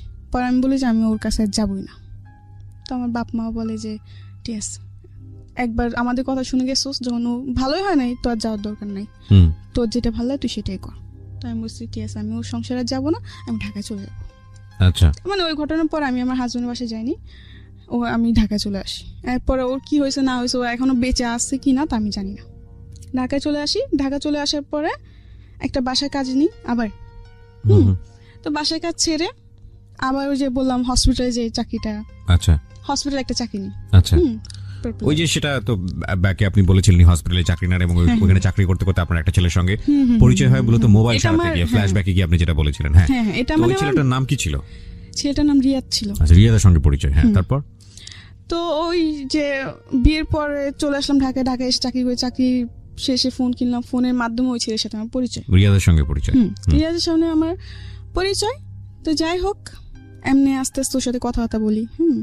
মানে ও আমার ওই সময়টা আমি খুব একা ছিলাম, আমার মন অতটা খারাপ ছিল যে তোর মনে হতো যে কেউ দরকার যে আমাকে সামলাবে, বা কারণ যেমনই হোক আমার জীবন অনেক কিছু ঘটে গেছে। আচ্ছা, তো দেখতেছি ওকে আমি আবার সবকিছু বলছি, আমার যে আমার বিয়ে হয়েছে বা কিছু সবকিছু বলছি। তো আমাকে একটা কথা বললো কি, হ্যাঁ মানুষ জীবন হতেই পারে, এটা কোনো ব্যাপার না। ও আমাকে এই সাহসটা দিয়ে আমার মন জয় করে নিছে, যে ও আমাকে এতটা সাপোর্ট দিতেছে, মানে আমি ওর উপর একটা বিশ্বাস করতে শুরু করলাম। যাই হোক, এমনি আস্তে আস্তে কথাবার্তা বলতে বলতে বলতে বলতে একটা পর্যায়ে ওকে অনেক ভাল লাগতে শুরু হলো আমার, ঠিক আছে। ওকে না দেখলে আমার ভাল লাগতো না, বা ওর সাথে কথা না বললে আমার ভাল লাগতো না, মানে অন্যরকম একটা অনুভূতি হয়ে গেছে ওর জন্য, জি, ঠিক আছে। তো এমনি একদিন দেখা করলাম, এরপর আর একদিন দেখা করলাম। যাক, পরিচয় হওয়ার পরে ওটাওরি 2 দিন দেখা করলাম, কয়েকদিন পর পরে দেখা করছি। 2 দিন দেখা করার পরে আরেকদিন দেখা করতে গেছি, ঠিক আছে। তখন আমাকে বলে কি যে চলো আজকে তুমি আমার বাসায় চলো। আমি বলছি কেন, আমি বাসায় কেন যাব? বলে যে এমনি চলো না। আমি বলছি না, আমি যাবো না। তা ও বলে কি আজকে যদি তুমি আমার বাসায় না, তাহলে ভাববো যে তুমি লাভই করো না, সব কিছু টাইম পাস করতেছো, আমাকে এরকম বলতো। আমি বলছি টাইম পাস মানে আমি তোমাকে সত্যি লাভ করি। বলছে না, এটা প্রমাণ দাও। তো আমি বলছি আমি তোমার বাসায় যেতে এটা প্রমাণ হয়ে যাবে, এটা কোন ধরনের কথা? আচ্ছা।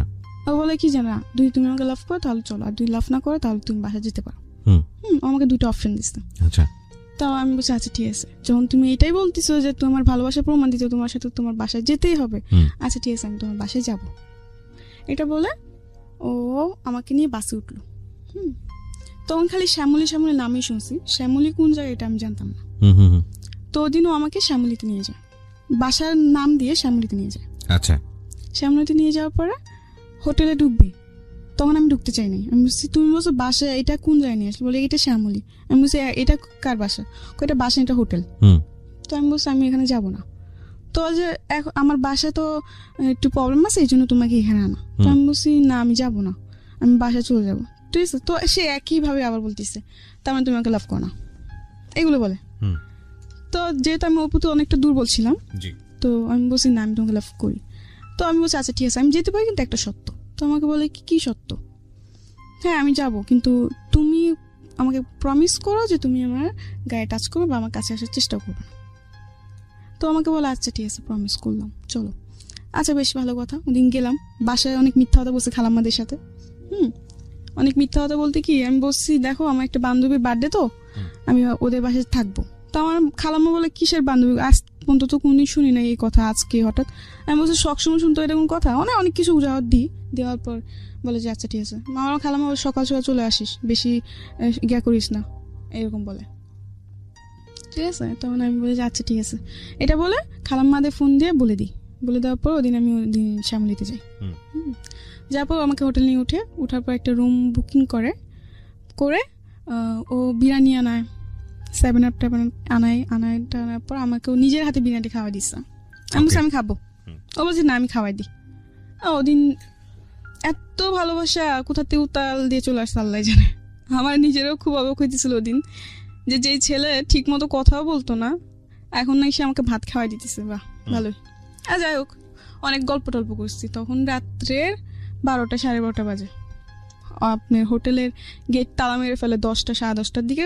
ঢুকলেও নাকি বুড়ানি কারে ফটোকপি লাগে। তো আমরা যেদিন গেছি ওদিন কিছু লাগে নাই। ঠিক আছে। ওদিন জাস্ট একটা লোক আসছে, এসে কিছু নাম টাম নিয়ে একটা ফটো নিয়ে রুমটা বুকিং দিয়ে দেয়। ওকে, ঠিক আছে। আচ্ছা যাই হোক, খাওয়া দাওয়া সেরে আমরা গল্প টল্প করে টিভি দেখে, তো আমার ঘুম আসতেছে রাত্রে 12:30 1টা বাজে তখন। তো আমি বলছি আমি ঘুমাবো। তো আচ্ছা ঠিক আছে ঘুমাবো। তো আমি বলছি তুমি ওই সাইডে ঘুমা, আমি এই সাইডে ঘুমাই, এরকম ভাবে আর কি শুলাম।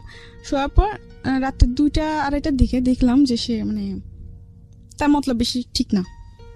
আপনি 2টা 2:30টার সময় একটা ছেলের সঙ্গে আপনি একই কক্ষে আছেন, এখানে মতলব ঠিক না হওয়া মানে ঠিক, তার মতলব শুধু দোষ দিচ্ছেন কেন? এটা তো দোষ আপনারও, কারণ আমি তো তাকে আগে থেকে বলে দিচ্ছি। ঠিক আছে, এখানে একটা পারসেপশনের ব্যাপার আছে। প্রথম কথা হচ্ছে যে আপনার বয়স অনেক অল্প, সেটা ঠিক আছে, কিন্তু আপনার অভিজ্ঞতার জায়গাটা তো অল্প না। এবং আপনি দেখেন, প্রথম থেকেই আমি একটা জিনিস আপনাকে খেয়াল করেছি, আপনার অনেস্টি। প্রত্যেকটা বাসায় আপনি গেছেন, নিজের পরিবারে থাকতে ভালো লাগে না, কাজের জন্য গেছেন, যেখানে আপনি দেখেছেন অন্যায় আচরণ হচ্ছে আপনি সেখান থেকে চলে আসছেন। তার মানে ধরে নিতে হচ্ছে আপনার ইন্টেনশন ভালো ছিল। কিন্তু আপনি এটাও খুব ভালো করে জানেন যে একটা ছেলের সঙ্গে কিভাবে মিশলে সেই ছেলেটা আপনার সুযোগ নিতে পারে, অবশ্যই জানেন। তো জানার পরে আপনি যখন তাকে এরকম একটা কক্ষে আপনি তাকে নিচ্ছেন এবং আপনারা একসাথে স্টে করবেন, সেখানে আপনি আশা করছেন যে সে আপনার সঙ্গে ঋষি পুরুষের মতো আচরণ করবে। এটা কি মানে অন্যায়? এটা একটা এটা নিজের জায়গা থেকে বোঝার কি ঠিক থাকলো? এটা তো আপনি না, এটা আমার বুঝে যাওয়ার থেকে ঠিক ছিল না দেখে তো আজকে এরকম। এক্স্যাক্টলি। সো আপনি এটাকে স্বীকার করতে হবে যে এটা আপনার ভুল ছিল। এটা আমার ভুল। কিন্তু ওদিন আমি যে ওকে ওখান থেকে যে আমি ওর সাথে ঝগড়া করে বের হয়ে আসবো, এমনও কোনো পথ আমার ছিল না। যদি ওরকম যদি থাকতো আমি ওদিন সত্যি বের হয়ে আসতাম। ওকে, রাতে 2টা 2:30 তখন আমি না পাবো গাড়ি, না আপনি একই সঙ্গে একটা রুমের মধ্যে আছেন, মানে না ও আমার বিশ্বাসটা অর্জন করছে। ঠিক আছে, আমি মনে করি যে সবাই তার পৃথিবীতে খারাপ না, কেউ তো ভালো আছে। ঠিক আছে, বলেন তারপর। আপনার এরকম জায়গাতে যাওয়াটাই উচিত হয়নি, এখানে গিয়ে আমার এরকম যাওয়াটা উচিত হয়নি। এটা আমি অপরাধ, নিজেকে দোষারোপ করি যে আমার একটা মিস্টেকের কারণে এরকম হয়েছে। ঠিক আছে, এটা আমি নিজেকে দোষারোপ দিই, এটা আমার দোষ, এটা কারো দোষ না। যাই হোক, পরে গেলাম, ও আমার সাথে অনেক খারাপ আচরণ করে। ঠিক আছে, মানে ওর সাথে আমার কি বলবো। ঠিক আছে, আমরা বুঝতে পেরেছি বিষয়টা। তারপর আচ্ছা যাই হোক, পরে ওদিন সকালে আমি খুব কান্নাকাটি করলাম যে তোমার উপর আমি এত বিশ্বাস করলাম আর তুমি এমন একটা কাজ করতে পারলা কি করে। বলে কি যে এটা তো স্বাভাবিক, এটা তো কিছু না, আর আমি তো তোমাকে লাভ করি এমনকি তোমাকে বিয়ে করবো। আমাকে অনেক কিছু দিয়ে মানে আমার কান্না থামায়। তো ও আবার আমার খালাম্মাদের সাথে দেখাও করতে আসছে। আমার খালাম্মা অসুস্থ ছিল তো দেখা করতে আসছে, মানে অনেক কিছু ওদিন অনেক কিছু বুঝ দিল, ঠিক আছে। পরে ওরা অনেক কিছু কাজ করলো যেটা দেখে ওর প্রতি একটু আমি বিশ্বাস হয়ে গেছিল যে না, ও যা করছে করছে, মানলাম ভুল করছে, হয়তো আমারও কিছু অপরাধ ছিল তার জন্য এরকম হয়েছে, কিন্তু এখন তো আমাকে ছাড়ে নাই, ও তো এখনো আমার সাথে আছে, এমনকি আমরা বিয়েও করবো। আমি বেশ ভালোই। তাই আমরা দেখা যাচ্ছে কয়েকদিন পর পরে আমাদের যাওয়া হতো, ঠিক আছে। ও আমাকে দুদিন আগে জানাই দিত, আমি ওরকম ভাবে বাসার থেকে তৈরি হয়ে চলে যেতাম। আচ্ছা, এরকম উড়াউড়ি অনেকদিন চলতে থাকলো, ঠিক আছে। চলার পরে একটা পর্যায়ে আমার খালাম্মারা সন্দেহ করতে শুরু করে যে আসলে তুই কোথায় যাস, কার সাথে যাস। এরপর আপনার রেগুলার এটা মেইনটেইন করছেন? হ্যাঁ, রেগুলার বলতে ধর মাসে 2-3 বার এটা হতোই। যাই হোক, পরে আমার খালাম্মারা বকাঝকা করে যে তুই তো আগে এরকম কোনোদিন এরকম করিস না, তাহলে এখন কেন করতেছিস। তো আমি বললাম যে এমনি, অনেক কিছু বলে। পরে আমার খালাম্মা আমার সাথে ঝগড়া করে আমাকে এমনকি মারতেও আসে। যখন ওই ছেলের ব্যাপারে জানতে পারলো, কিন্তু এইসব সম্পর্কের ব্যাপারে ছেলের সাথে এটা জানতো না, কিন্তু এটা জানতো যে ওই ছেলের সাথে আমি কথা বলি। তো একটা পর্যায়ে আমার ফ্যামিলি যখন জানতে পারে, মানে আমার খালাম্মারা, যেমন আমার মামাতো ভাই, চাচা চাচা চাচা নাই, আমার জ্যাঠা আছে, যাই হোক, আমার খালাতো ভাই, ওরা যখন জানতে পারে তখন আমাকে একটা কথা বলছে যে ওই ছেলে ভালো না, তো ওই ছেলের সাথে কথা বলিস না, জীবনে তো অনেক কিছুই করছোস, অনেক কষ্টই তো দেখছোস, এখন আর ওর সাথে মিশিস না, ওর তো জীবনে ধ্বংস করে দেবো। আমাকে এইসব কথা আমি জানা না, ও এরকম কখনোই করবে না। আমি বিশ্বাস ছিল, ঠিক আছে। ও আমার খালাম্মাদের সাথে দেখা করতে আসে, তো ওদিন খালাম্মা দেখা করতে আসে ফল ফ্রুট নিয়ে টিয়ে, অসুস্থ ছিলেন, আমার খালাম্মা হার্টের প্রবলেম ছিল, ডাক্তার গিয়েছিল। যাই হোক, আসার পর আমার খালাম্মার সাথে কথাবার্তা বলে, তো আমার খালাম্মা একটা কথাই বলে যে ওই ছেলে ভালো না, তুই ওর সাথে চলাফেরা করিস না, তুই ওর সাথে দূরে চলে যা, মানে ওর থেকে তুই দূরে চলে যা, কারণ ও তোর জন্য ভালো ছেলে না, ওর মতলব অন্যরকম। আমার খালাম্মা বললো আর কি। তো আমি কি যে বলো, তোমাদের সবই খারাপ হয়ে যায়, সবই তোমাদের জন্য খারাপ। তো আমার খালাম্মা বলে যে আজ তো বুঝতেছ না, কিন্তু একদিন বুঝবি ঠিকই, কিন্তু সেদিন বুঝে কোনো লাভ হবে না। তো আমার এসব কথা বলার পর আমি কিছু বলি না, ঠিক আছে। তো যখনই ওর সাথে দেখতেছি যে আস্তে আস্তে ওর সাথে দেখা করাটা আমার বেশি বাড়তেছে, অতিরিক্ত। এটা মানে আমি যে এলাকায় থাকি ওই এলাকায় মানুষের নজরে পড়তেছে। তো এতে অনেক মানুষ অনেক কিছু বলে আমার খালাম্মা দেখে, পরে ওসব নিয়ে আমার সাথে ঝগড়াঝাটি করে খালাম্মা। তো একটা পর্যায়ে এমন হয় যে ওদের চেহারাটা দেখলে আমার বিশাল মতো লাগতো, আমার খালাম্মা দেখে আমি সহ্য করতে পারতাম, যে আমাকে ডাক দিত, শাসন করতো, এই জন্য। তো একটা পর্যায়ে আমি কি করে ওকে ফোন দিই, আমি বলি চলো আমরা রুম নিয়ে একসাথে থাকবো, আমরা রুম নিব, যেহেতু আমরা বিয়ে করবো, তো আমরা বিয়ে করে রুম নিই। বলছে আচ্ছা ঠিক আছে। তো আমাকে বল তুমি রুম খুঁজো, আমাকে ছেলেটা বলে। তো আমি বলছি আচ্ছা ঠিক আছে, আমি রুম খুঁজবো। পরে আমি রুম খুঁজি, ঠিক আছে। রুম খুঁজতে খুঁজতে একটা রুম পাইলাম, শেষ পর্যায়ে 3000 টাকা ভাড়া। প্ল্যানিং করলেন আপনারা একসঙ্গে লিভ টুগেদার করবেন, আমরা একসাথে থাকবো। তো রুম খুঁজে একটা রুম পেলাম, ওটার দাম ভাড়া হচ্ছে 3000। আমরা এমন একটা সমাজে বসবাস করি, এটা অবশ্যই অস্বীকার করার মতো নয়। আমাদের সংস্কৃতি বলেন, আমাদের ধর্মীয় কৃষ্টি কালচার বলেন, যেহেতু আমরা প্রায় 95%, 95% হচ্ছে না, 92%, 92% হচ্ছে মুসলিম সংখ্যাগরিষ্ঠ দেশ। আমাদের ধর্ম, আমাদের সংস্কৃতি, আমাদের সামাজিকতা কোনো কিছুই এই ধরনের স্টে বা একই সঙ্গে থাকা বা কনজুগাল লাইফ বা লিভ টুগেদার এটা সমর্থন করে না। এখন কথা হচ্ছে পাশ্চাত্যে আছে, পাশ্চাত্যের সংস্কৃতি দ্বারা আমরা প্রভাবিত হচ্ছি, অনেক ডেসপারেট হয়ে যাচ্ছে ছেলেমেয়েরা আজকালকের এই ইন্টারনেট কমিউনিকেশনের যুগে। ব্যক্তি স্বাধীনতার উপরে প্রাধান্য দেওয়া হচ্ছে, কিন্তু সামাজিক রীতিনীতি বহির্ভূত কোনো আচরণই ব্যক্তি জীবনে আসলে কোনো ভালো রেজাল্ট বয়ে নিয়ে আসে না। কারণ যে সমাজে যেটার চল, আপনি যদি সেটার সাথে ম্যাচ করতে না পারেন, তাহলে সারাটা জীবনে আপনার সমাজের সঙ্গে যুদ্ধ করতে হবে। সেই যুদ্ধ আপনাকে কি দিবে জানি না। আপনি যদি খুব খ্যাপা হন, ঠিক আছে আমি যুদ্ধ করে যাবো, that's a different thing. But আপনি যদি হ্যাপি হতে চান, তাহলে যুদ্ধ করে কখনো হ্যাপি হওয়া যায় না। Something beyond entertainment. ওয়েলকাম। ওকে, কথা না বাড়িয়ে বৃষ্টির কাছে আবারও ফিরছি। হ্যাঁ, বৃষ্টি তারপর পরে যাই হোক, আমরা এরকম ডিসিশন নিই যে আমরা একসাথে থাকবো, ঠিক আছে। তো আমি রুম দেখি, দেখার পরে রুম ব্যবস্থা হয়, তো আমি ফোন দেওয়ার পর বলছে যে বাড়িওয়ালা বলছে অ্যাডভান্স দিতে, আর তোমার বোনের ফটোকপি আর কাবিননামা চাইছে। এই কথা বলছে। তো এই কথা বলার পর বলছে আচ্ছা ঠিক আছে। তো আমি বলছি চলো আমরা বিয়ে করি নি, কাবিননামা তো দিতে হবে, তো কাবিননামা ছাড়া তো রুম দিবে না। এটা বলার পর বলছে আচ্ছা ঠিক আছে। বলে কি আমি তোমার কালকে জানাইতেছি, এই কথা বলার পর আমাকে বলে কালকে জানাইতেছি, মাসের পুরো শেষের দিকে। আর আমি ওদিকে আমার খালাম্মা দিকে বলছি যে আমি তোমাদের সাথে আর থাকবো না। হ্যাঁ, এই নিয়ে অনেক কিছু বলে যে কোথায় যাবি, দেখ পৃথিবীটা যত সহজ বলো ততটা না, অনেক কঠিন এই পৃথিবী, এই সেই, কোথায় যাবে একটা মেয়ে, এই অনেক কিছু বলে। তো আমি বলছি তোমাদের এসব ভাবতে হবে না, আমার যা করে আমি তাই করুম। মানে অবাধ্য ছিলাম, কথার অবাধ্য ছিলাম। যাই হোক, পরে ও একদিন পর ফোন দিল আমাকে। ফোন দিয়ে আমাকে বললো যে সরি আমি রুম নিতে পারবো না, একটু প্রবলেম হয়ে গেছে, আমি ইমার্জেন্সি দেশে যেতে হবে। ওকে, মানে রিয়াদ আপনাকে এটা বললো? হ্যাঁ, ও আমাকে এটা বললো। তো আমি বললাম যে এটা তুমি কি বলতেছো, রুম নিতে পারবো না মানে? মাস শেষের দিকে আমি খালাম্মা দিকে বল দিছি যে আমি ওদের সাথে থাকবো না, এখন আমি কোথায় যাব? এছাড়া তো আমার কোনো জায়গা চিনা জানা নেই। ঠিক আছে, তো এইসব বলার পর আমার জিনিসটা অনেক খারাপ লাগলো, যার জন্য আমি এত কিছু করলাম, এত স্যাক্রিফাইস করতেছি, সে কিনা বলে এরকম কিছু। অনেক রাগ উঠছে ওর উপর আমার। রাগে আমি ওর ফোন নাম্বারটা ডিলিট করে দিছি। দিয়ে আমার একটা মামাতো বোন ছিল, বলে রাখি আমার মামাতো বোন ওর আব্বু আম্মু আসার আগে আমার খালাম্মার সাথে 3 মাস ছিল। তার মানে আমার সাথে খুবই একটা বোনের থেকে বেশি বান্ধবী ছিল। ঠিক আছে, আমরা যখনই যেতাম একসাথে যেতাম ঘুরতে টুরতে। আর ও আমার ব্যাপারে সব জানতো, আমার রিয়াদের সাথে যে আমার এরকম সম্পর্ক এটাও জানতো। ঠিক আছে, তো আমাকে অনেক সাবধান করছিল, কিন্তু আমি মানি নাই। যাই হোক, পরে একটা পর্যায়ে ও না করে দেয়, ও রুম নিবে না। তখন আমার মাথা চিন্তা ঢুকে গেছে যে ও রুম নিবে না, তাহলে আমি কি করবো, কোথায় যাব? আমি তো তেমন কিছু চিনিও না। আচ্ছা যাই হোক, পরে আমার ওই মামাতো বোনটাকে ফোন দিই। ফোন দেওয়ার পর বলি যে দেখ এরকম এরকম, তুই আমার জন্য একটা চাকরি ব্যবস্থা আর থাকা খাওয়ার জায়গা ব্যবস্থা কর। তো বলছে আচ্ছা ঠিক আছে, সমস্যা আমি করতেছি। ও 2-1 দিনের মধ্যে একটা ব্যবস্থা করছে একটা মেয়ের সাথে। মেয়েটার নাম হচ্ছে আপনার সুবর্ণা। দেখতে অনেক সুন্দর ছিল, খাটোখুটো, বেশ ভালোই ছিল। ওকে, তো ওই মেয়েটার সাথে আমার থাকা খাওয়ার ব্যবস্থা করছে আমার মামাতো বোন। করার পর আমি বলছি আচ্ছা ঠিক আছে, তো আমি যাই। আমার খালাম্মাদের কাছ থেকে বিদায় নিয়ে চলে যাই আমি। যাওয়ার পরে ওখানে আমাকে নিয়ে যায় ওই রুমে। ঠিক আছে, তো রুমে গেলাম 1-2 দিন, বেশ ভালোই। পরে জানতে পারলাম যে আরেকটা কথা বলে রাখি, আমার মামাতো বোনকে দিয়ে একটা ছেলের সাথে আমার পরিচয় হওয়ার পরে ওই ছেলে আর আমার মামাতো বোন আমাকে নিতে আসছে। আমি মোহাম্মদপুর লাগাত গেছি, ওখান থেকে ওরা আমাকে চরে নিয়ে যাবে, কারবাঙ্গি চরে।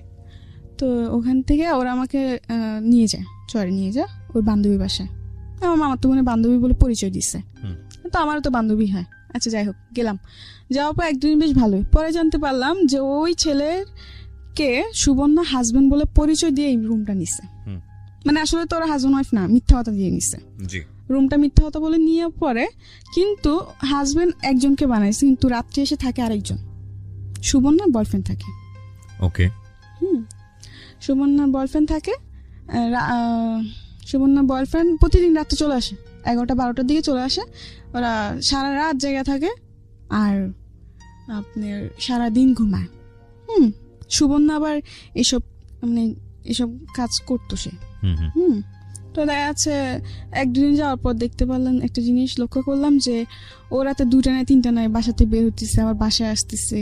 ঠিক আছে, কোনো চাকরি করে না, কিন্তু অথচ ওদের কাছে টাকার কোনো অভাব নাই।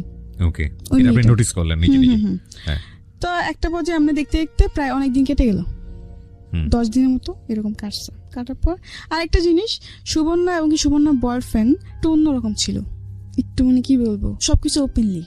কিন্তু হ্যাঁ, ও মানে সুবর্ণা এটার জন্য কোনোদিন ওকে বাধা দেয় নাই। ঠিক আছে, কারণ হাজার হোক সে আমার প্রেমিক হোক বা আমার হাজব্যান্ড হোক, আমার চোখের সামনে অন্য কোনো মেয়ের ব্যাপারে কথা বললে এটা আমি সহ্য করবো? অবশ্যই না। কিন্তু সুবর্ণা এরকম ছিল না, সুবর্ণা আরো উৎসাহিত দিত ওকে যে তুমি করতে পারো, সমস্যা নেই। ওকে, এরকম করতো। ঠিক আছে, তো এরকম কাটতে থাকে, এগুলো আমার ভালো লাগতো না। যে কি এসব কি মানে কোনো কিছু মানে নিয়ম কারণ নাই, যখন ইচ্ছা এগুলো কি হচ্ছে, মানে আমার ভালো লাগতো না। হ্যাঁ, তো আমি অনেক ঝগড়াঝাটি করি। ঠিক আছে, ঝগড়াঝাটি করার পর আমি প্রায় 10 দিন ভাত খাইনি রাগি না খেয়ে। ওই যে বললাম যে ওই যে ছেলেটার সাথে আমার পরিচয় হয়েছে ওদের ধারাতে, ওকে ফোন দিই, যাকে সুবর্ণা হাজবেন্ড বানাইছে। ওকে ফোন দেওয়ার পর বলি যে আমি ভাত খাইনি, আমার ক্ষুধা লাগছে, আমার জন্য খাবার নিয়ে এসো। তো আমার জন্য খাবার টাবার নিয়ে আসতো। ঠিক আছে, নিয়ে আসার পরে এমনি করে কাটতে থাকলো, কয়েকদিন কাটলো, 5-6 দিন হয়ে গেল। ঠিক আছে, তো একদিন ওরা একটা পার্টিতে যাবে, তো পার্টিতে যাবে, তো আমাকে বলতে তুইও চল পার্টিতে যাব। আবার সুবর্ণা যেটা করতো ওইটার মধ্যে আমার মামাতো বোনও যুক্ত হয়ে গেছে। ফার্স্টে করে নাই, ঠিক আছে, কিন্তু পরে যে ওরা দুজন একসাথে একাত্তর হয়ে গেছে। তো ওরাও চাইছিল আমি করি, কিন্তু আমার একটা কথা ছিল যে আমি মরে যাব, কিন্তু আমি এইসব কিছু করব না। তো ওরা বলে কি হ্যাঁ এখন করবি না, একদিন দেখিস ঠিকই করবি, কারণ যে ছেলের সাথে তুই পরিচয় হয়েছিস ও ছেলে ভালো না। কারণ সুবর্ণা দায় করে ওই ছেলেকে, সুবর্ণার লাইফের জন্য ওই ছেলে দায়। তো আমার কথা যখন ও এতই খারাপ ছিল, তাহলে তবে আমার সাথে ওদের কেন পরিচয় করে দিছিস? আমার কথা এটা। আমি বলছি ঠিক আছে, খারাপ না ভালো এটা আমি পরে দেখে নিব, তোদের থেকে আমার জানতে হবে না। এটা বলার পর ওরা বলে আচ্ছা ঠিক আছে একদিন বুঝবি। তো আমি বলছি আচ্ছা ঠিক আছে বুঝে নেব না, সমস্যা নেই। এগুলো নিয়ে ঝগড়া, তারপর একদিন পার্টিতে যাবো, তো আমাকে বলে তুইও চল। আমি বলছি না আমি পার্টিতে যাবো না, ঠিক আছে। তো বলে যে না পার্টিতে ওরকম কিছু না, জাস্ট ফ্রেন্ডসটা মিলে একজন বার্থডে সেলিব্রেট করবে, না ওইটার মধ্যে যাবো। তো আমার আচ্ছা ঠিক আছে। তো আমরা তৈরি হলাম, 3 জন তৈরি হয়ে গেলাম। কিন্তু ওখানে যাওয়ার পর প্রায় 10-12টা ছেলে, ঠিক আছে, 10-12টা ছেলের মধ্যে আমরা 3 জন মেয়ে।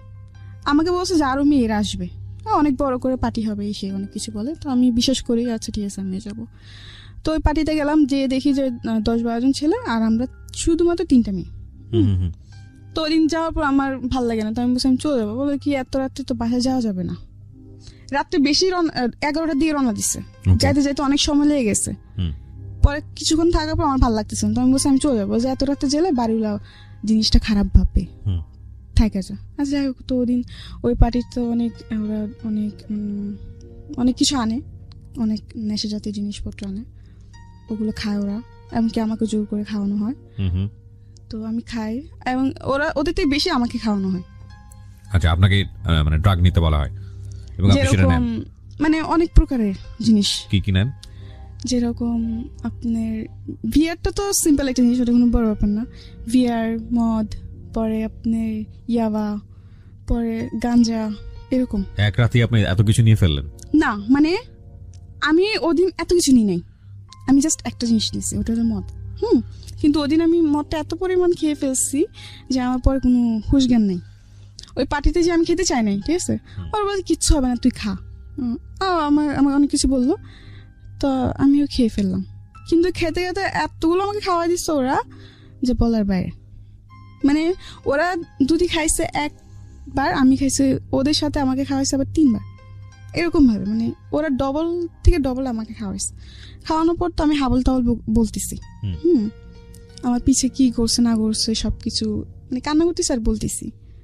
মানে তখন আমার কোনো হুঁশ জ্ঞান ছিল না, আমি যে বাসায় হেঁটে যাবো ওটাও জ্ঞান ছিল না। তো ওদিন হ্যাঁ অনেক কিছু হতে পারতো, কিন্তু একটা ছেলে ছিল যার কারণে হয়তো আমি ওদিনও বেঁচে আসছি, নিজেকে হয়তো ওদিন রক্ষা করতে পারছি। পরে ওই ছেলে ওদিন হ্যাঁ আমার সাথে চেষ্টাও হয়েছিল, কিন্তু আমি যখনই মানে চিৎকার চেঁচামেচি করি, তো ওই ছেলেটা বলতে যে এখন যদি একে বেশি মানে গা করা হয় তো চিৎকার চেঁচামেচি করবে আর মানুষজন চলে আসবে, এখানে পর অনেক বড় প্রবলেম ক্রিয়েট হয়ে যাবে, দরকার নেই ওকে ওর মতো থাকতে দেয়। তো ওদিন রাত্রে আমি আমার মতোই ছিলাম, সকালে বাসায় ফিরি, সকাল বাসায় ফিরে এসে ঘুম দিই, সারা রাত ঘুমাই নাই, এসে সারাটা দিন ঘুমাই, রাত সন্ধ্যা থেকে ঘুম, মানে সকালতে এসে ঘুম দিছি একদম রাত্রে 8টা-9টা বাজে উঠছে ঘুম থেকে, না খাওয়া দাওয়া না কিছু। পরে আমি ওদের উপর চিল্লালাম যে তোরা কেন আমাকে জোর করতে গেলি, আমি কোনোদিন এগুলো খাই নাই, জীবনে প্রথম আমি খেলাম, তোরা খাস ভালো কথা, তোদের সাথে আমার কেন যোগ করলাম, তো তোদের উপর বিশেষ করে তোরা যে এরকম এটা তো জানতাম না। Something beyond entertainment, welcome. তারপর কি হলো? যাই হোক পরে এগুলো নিয়ে আরো ঝগড়াঝাটি হয়। তো এক পর্যায়ে আমি ওই ছেলেটাকে বলে আমি ওদের সাথে থাকবো না, আমার জন্য রুম দেখো তুমি। রুম কি মানে অন্য জায়গায় দেখো, আমি অন্য জায়গায় থাকবো, ওদের সাথে আমি থাকবো না। তো আচ্ছা ঠিক আছে দেখতেছি, কিন্তু এর মধ্যে আমি ওদেরকে বসে চাকরি খুঁজো, ওরা বলে কি আজকে না কালকে না পরশু, এরকম ভাবে অনেক উজাহার দেয়। তো একটা পর্যায়ে রুম ছেড়ে দিব, ঠিক আছে। তো আবার সুবর্ণাকে ওই ছেলেটা বলে কি যে তুমি রুম দেখো। তো সুবর্ণা প্ল্যানিং করে কি যে আচ্ছা ঠিক আছে আমি না 2টা রুম একসাথে দেখবো, একটা তোরা থাকবে, একটা মধ্যে আমি আমার বয়ফ্রেন্ড থাকবো নি। আমি ওই ছেলে বলে আচ্ছা ঠিক আছে। তো আমি বলছি আচ্ছা ঠিক আছে যা, তোরা তোদের রুমে থাকবে, আমি আমার রুমে থাকবো, এটা কোনো জ্ঞান। ওরা বলে আচ্ছা। তো এমনি করে একটা পর্যায়ে ওরা রুম দেখে, রুমে অ্যাডভান্স দেয়, জিনিসপত্র নিয়ে চলে যায়, ঠিক আছে। আমাকে ওদিন ওই বাসায় একা রেখে যায়, মানে ওরা জিনিসপত্র নিয়ে চলে যায়, বাড়িগুলোকে পুরো ভাড়া দেওয়া হয় নাই, না দিয়ে ওরা রাত্রে 12টা বাজে সব জিনিসপত্র গুছিয়ে নিয়ে চলে গেছে। আমাকে বলে কি যে আমি আবার আসবো, আমরা জিনিসপত্র রেখে সেট করে পরে তোকে আবার নিতে আসবো, এটা বলে ওরা চলে যায়। 12টা গেল, 2টা গেল, 3টা বাজে আমি ফোন দিচ্ছি, কি রে তোরা কই 3টা বাজে এখন আসলি না আমাকে নিতে? আমি তো একা একা বসে আছি, খাওয়া দাওয়া করি নাই। ও বলে কি দেখ অনেক রাত হয়ে গেছে যে আসি নাই, হ্যাঁ তুই ঘুমায়, অনেক কিছু বলে। পরে সকাল হয়েছে, আমাকে সকালে বলে কি সকাল ভোরে ভোরে রওনা দিই। কেন? যেন কেউ দেখতে না পারে। আমি বলছি কেন, আমি কি ডাকাতি করবো না, চুরি করবো না, আমাকে কেউ দেখতে পারবো না, আমি এই কথা বলি। তো বলে কি না ওরকম কিছু না, এমনি বসে যেমনি বসে এমনি আয় চুপচাপ। আমি আচ্ছা ঠিক আছে। তো আমি আমার জিনিসপত্র নিয়ে একটা রিক্সা নিয়ে চলে যাই, যেন কেউ না দেখতে পারে, চুপটি করে চলে যায়।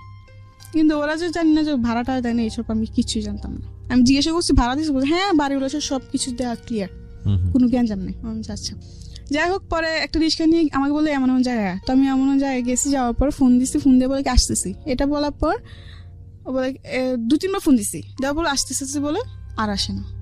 1-2 ঘন্টা পার হয়ে গেছে, আসে না। তো একটা রাস্তার মধ্যে আমি একটা মেয়ে দাঁড়াইছিল, মানুষের নজর তো পড়বেই। সে সকাল থেকে দাঁড়াইছে, দুপুর পার হয়েছে, আসে না। একটা পর্যায়ে আমার ফোন অফ হয়ে যায়, চার্জ থাকে না, অফ হয়ে যায়। তখন ও আসে না। পরে একটা চাচা দেখে বললো কি ব্যাপার, তোমাকে যদি সকাল থেকে দেখেন দাঁড়াইছো, চলো আমার বাসায় চলো, তুমি যত তোমার কেউ না আসবে তখন তুমি আমার বাসায় থাকো, রাস্তায় দাঁড়ালে মানুষ খারাপ বলবে। তো আমি বলছি আচ্ছা ঠিক আছে। ও চাচা আবার জিজ্ঞেস কার বাসায়, তখন আমি একটা মিথ্যা কথা বলছি যে আমার ভাবির বাসায় আসছি, দেশের থেকে আমি আমার ভাবির বাসায় আসছি, আমি আমার ভাবির বাসায় চিনি না, আমার ভাইয়া নিতে আসবে, এটা বলছি। কি বলবো, তখন তো আর কিছু বলার ছিল না। যাই হোক, পরে বলছে ঠিক আছে তোমার ভাইয়া আসার আগে তুমি আস্তে আস্তে তুমি আমার বাসায় থাকো। যাই হোক, এরকম ভাবে চলতে থাকে, ঠিক আছে। তো এরকম ভাবে চলতে চলতে একটা বছর আমি রুম নিই, ওই ছেলেটা আমাকে রুম নিয়ে দেয়। হ্যাঁ, রুম নিয়ে দেওয়ার পরে আমি রুমে থাকি, থাকতে থাকতে পরে ওই ছেলেটার সাথে মানে আমার একটা সম্পর্ক জড়ায় যায়। আমি একটা সম্পর্ক জড়ায় যায়। একটা পর্যায়ে ওই ছেলেটা মানে বেশ কয়েকদিন ভালোই ছিল, সব কিছুই ঠিক ছিল, ঠিক আছে। ঠিক থাকার পরে কয়েকদিন পর দেখি যে ও ফোন টোন দেয় না, রিসিভ করে না। এর মধ্যে আবার 3-3.5 হাজার টাকা ঘর নিছে। একটা পর্যায়ে ঘর ভাড়া চলে আসছে সামনে। তো আমি খুব চিন্তায় পড়ে গেছি, ঘর ভাড়া কোথা দিয়ে দিব না দিব, মাথা নষ্ট পুরা। তো ওদিন আমাকে ও একটা ওর বন্ধুকেও নাম্বার দেয় আমার, ওর বন্ধু আবার আমাকে একটা অফার দেয়, হ্যাঁ তুমি আসো, ঠিক আছে তুমি আসো, তুমি পরে এসে টাকা নিয়ে যাও। আচ্ছা। তো আমি ফার্স্ট বলছি মরে যাবো তবু করবো না, মানে একটা ওরকম ধরনের অফার দেয়। তো আমি বলছি না আমি মরে যাবো, কিন্তু আমি এরকম কিছু করবো না। তো বলছে না তাহলে তোমার ব্যক্তি দেবো, এখন কি করবা তুমি, তোমার টাকা লাগবে, তোমাকে তো কেউ এমনি টাকা দিয়ে দিবে না। তো আমি বলছি যে না তবু আমি এইসব কিছু করবো না। তো বলে কি যে না দেখো তুমি ভাবে দেখো। পরে আমি যাইতে চাই না, পরে ওই ছেলে আমাকে ফোন দেয়, ফোন দিয়ে আমাকে অনেক কিছু বলে। তো আমি ওর অনেক ধরনের প্রশ্ন করি, করার পরে ও প্রশ্ন উত্তরগুলো দেয়। দেওয়ার পর কেমন প্রশ্ন যে আমি বলছি যদি আমি এরকম কিছু করি তাহলে কি তুমি আগের মতো আমাকে লাভ করবো? হ্যাঁ অবশ্যই করবো, এরকম কিছু একটা প্রশ্ন করি। তো এক পর্যায়ে অনেক ভাবনা চিন্তা করে আর কোনো উপায় পাইনি, কারণ তোমার না পারতেছি ফ্যামিলির কাছে চাইতে, না পারতেছি কোনো বন্ধু বান্ধবের কাছে হেল্প চাইতে।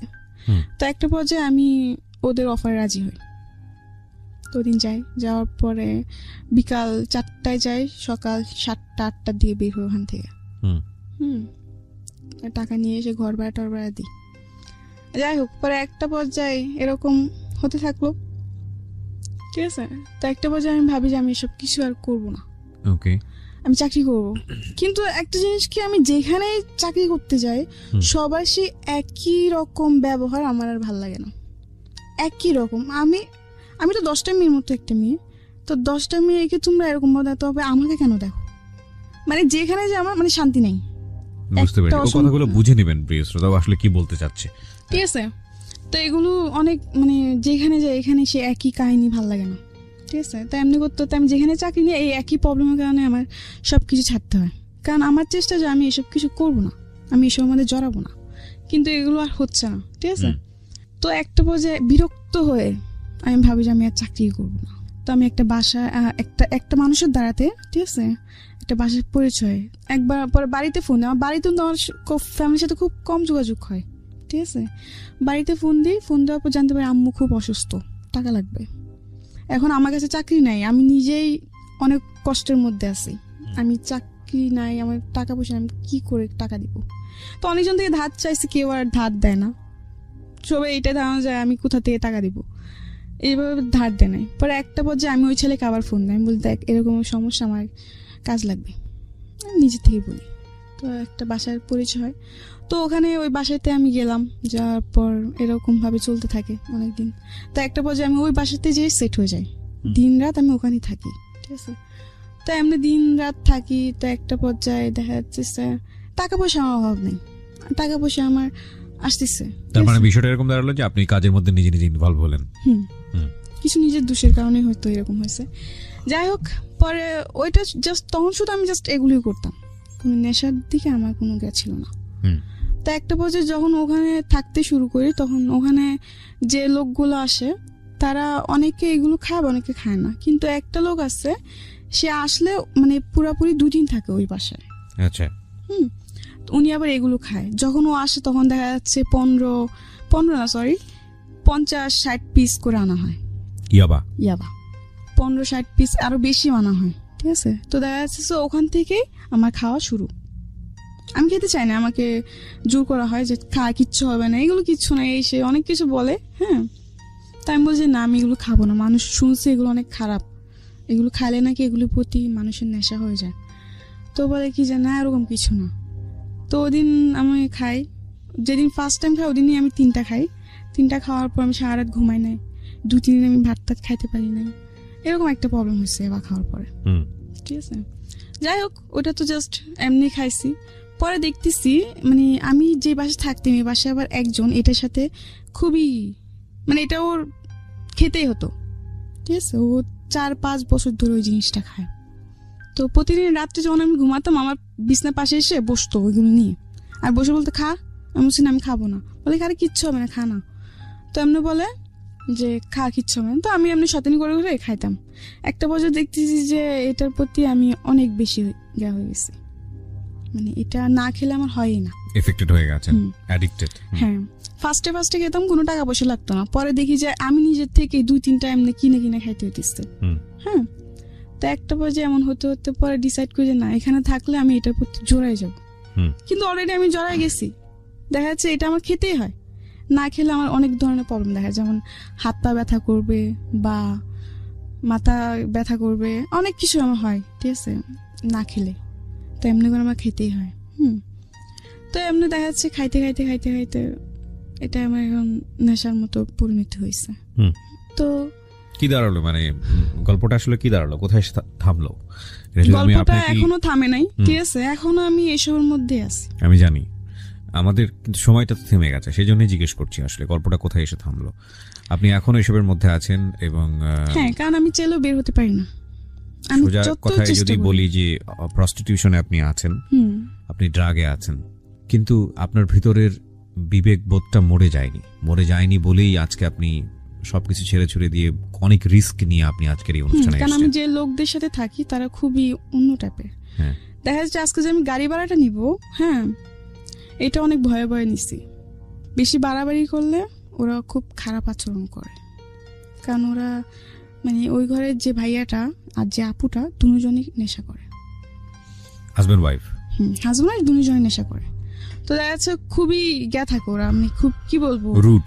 হ্যাঁ, অনেক মানে কিছু না হতে হতে চিল্লাপাল্লা, মারধর এগুলো শুরু করে দেয়। তো আমার কথা কি জানেন, যে জীবনে আমি অনেক ভুল করছি, ঠিক আছে, আমার সাথে হয়তো আমিও আমার ভুলের কারণে এমন একটা জীবন আমি পাইছি। কিন্তু এখন বুঝি আমি যে আসলে এই জীবনটা কতটুকু কষ্টজনক। একটা যেটা হচ্ছে যে ভুল আপনি শুধু করেছেন তা বলবো না আমি, আপনার পরিবারও করেছে, সবকিছু মিলিয়ে আপনার দারিদ্র অবস্থা সবকিছু মিলিয়ে ভুলে ভরা একটা জীবন এবং 17 বছর বয়সেই ভয়ঙ্কর রকমের পরিণতি। এখান থেকে বের হয়ে একটা স্বপ্ন দেখেন না, সুন্দর একটা স্বপ্ন, একটা বাচ্চা, একটা সংসার। যার হাতে ধরছি, ঠিক আছে, এই পথে আমি যার হাতে ধরছি সে শুধু নিজের স্বার্থটা দেখছে, সোজা বাংলা যদি বলি সেক্স ছাড়া অন্য কিছু বোঝেনি। আমি একটু কনক্লুশনে আসতে চাই প্রিয় শ্রোতা। অবশ্যই ভয়াবহ রকমের ভাবে ভিকটিম যাদেরকে নিয়ে গণমাধ্যমে তেমন একটা কথা হয় না, এবং আপনারা দেখেছেন যে আমি সবসময় এদেরকে প্রিভিলেজ দেই বলার জন্যে। আমাদের সমাজে যখন একটা দুর্ঘটনা ঘটে, মেয়েদের দিকে আঙ্গুলটা অনেক চওড়া করে আমরা তুলি, ধরে নিই তারই দোষ। চলন বলন, সাজ পোশাক, লাইফস্টাইল সবকিছু থেকেই ঘরের মধ্যে কোনো একটা সমস্যা, মেয়েদের দিকেই আমাদের আঙ্গুলটা চলে যায়। এটা আমাদের সামাজিক পুরুষতান্ত্রিক সমাজের অন্যতম একটা দোষ আমি বলি। এবং আমরা যত শিক্ষাই নিই না কেন, যত উচ্চ শিক্ষাই নিই না কেন, আমরা কেন জানি আমাদের এই পরিবার থেকে পাওয়া, সমাজ থেকে পাওয়া এই শিক্ষা থেকে সহজে বের হতে পারি না, যে কারণেই নারীরা বিভিন্নভাবে নির্যাতিত হয়, ঘরের মধ্যে হয়, ঘরের বাইরে হয়। এবং এটা এমন না যে আমি আপনাকে উপদেশ দিচ্ছি, এমন না যে আমি সাধু বাবা, বা এমন না যে আপনি যারা শুনছেন আপনার জীবনে এটা ঘটেনি। বিষয়টা এরকম না। বিষয়টা হচ্ছে এটা আমাদের সামাজিক বাস্তবতা, এটা কম বেশি সবার জীবনেই আছে। কিন্তু আমি আসলে এই সব বোধের বাইরে থেকে আজকের এই গল্পে একটা জায়গায় একটু থিত হতে চাই, একটা জায়গায় একটু ভাবতে চাই, এবং এই ভাবনার জায়গাটা স্প্রেড করতে চাই সকল অপরাধী মানুষের জন্য, সকল ভুল করা মানুষের জন্য, কিংবা যারা ভুল করেনি তাদের জন্য। সেটা হচ্ছে, দেখুন, একজন মানুষ যে ড্রাগ নিচ্ছে, যে জানে যে কাজগুলো অন্যায় হচ্ছে, তারপরও তার মধ্যে বোধ বেঁচে থাকে। বোধ বেঁচে থাকে এই কারণে যে সে ওখান থেকে এসকেপ করতে চায়, সেখান থেকে ফিরে আসতে চায়, সে একটু হলেও নিঃশ্বাস নিতে চায়। একটা মানুষের মধ্যে যতক্ষণ বোধ বেঁচে থাকে, ওই মানুষের মনুষ্যত্ব মরে না, ওই মানুষের সম্ভাবনা মরে না। এবং এটা আমি বিশ্বাস করি মনে প্রাণে, যে প্রতিটি মানুষই সম্ভাবনাময়। কারণ কেবলমাত্র পাগল যে, উন্মাদ যে, বদ্ধ উন্মাদ, তার ভিতরে বোধ মরে যায়। এছাড়া প্রত্যেকটা মানুষের মধ্যেই কম বেশি বোধ জেগে থাকে। যে মানুষটি খারাপ কাজ করে, যে মানুষটি অন্যায় কাজ করে, যে মানুষটি ভুল করে, আপনি যদি সেই ভুলের পেছনের ব্যাকগ্রাউন্ডটা জানেন, আপনি যদি এই অন্যায়ের পেছনের ব্যাকগ্রাউন্ডটা জানেন, আপনি যদি অপরাধের পেছনের ব্যাকগ্রাউন্ডটা জানেন, তাহলে তাৎক্ষণিক ওই অপরাধী মানুষের প্রতি যে আপনার যে প্রতিক্রিয়া, সেটা অনেকটাই চেঞ্জ হবে, বা চেঞ্জ হতে বাধ্য।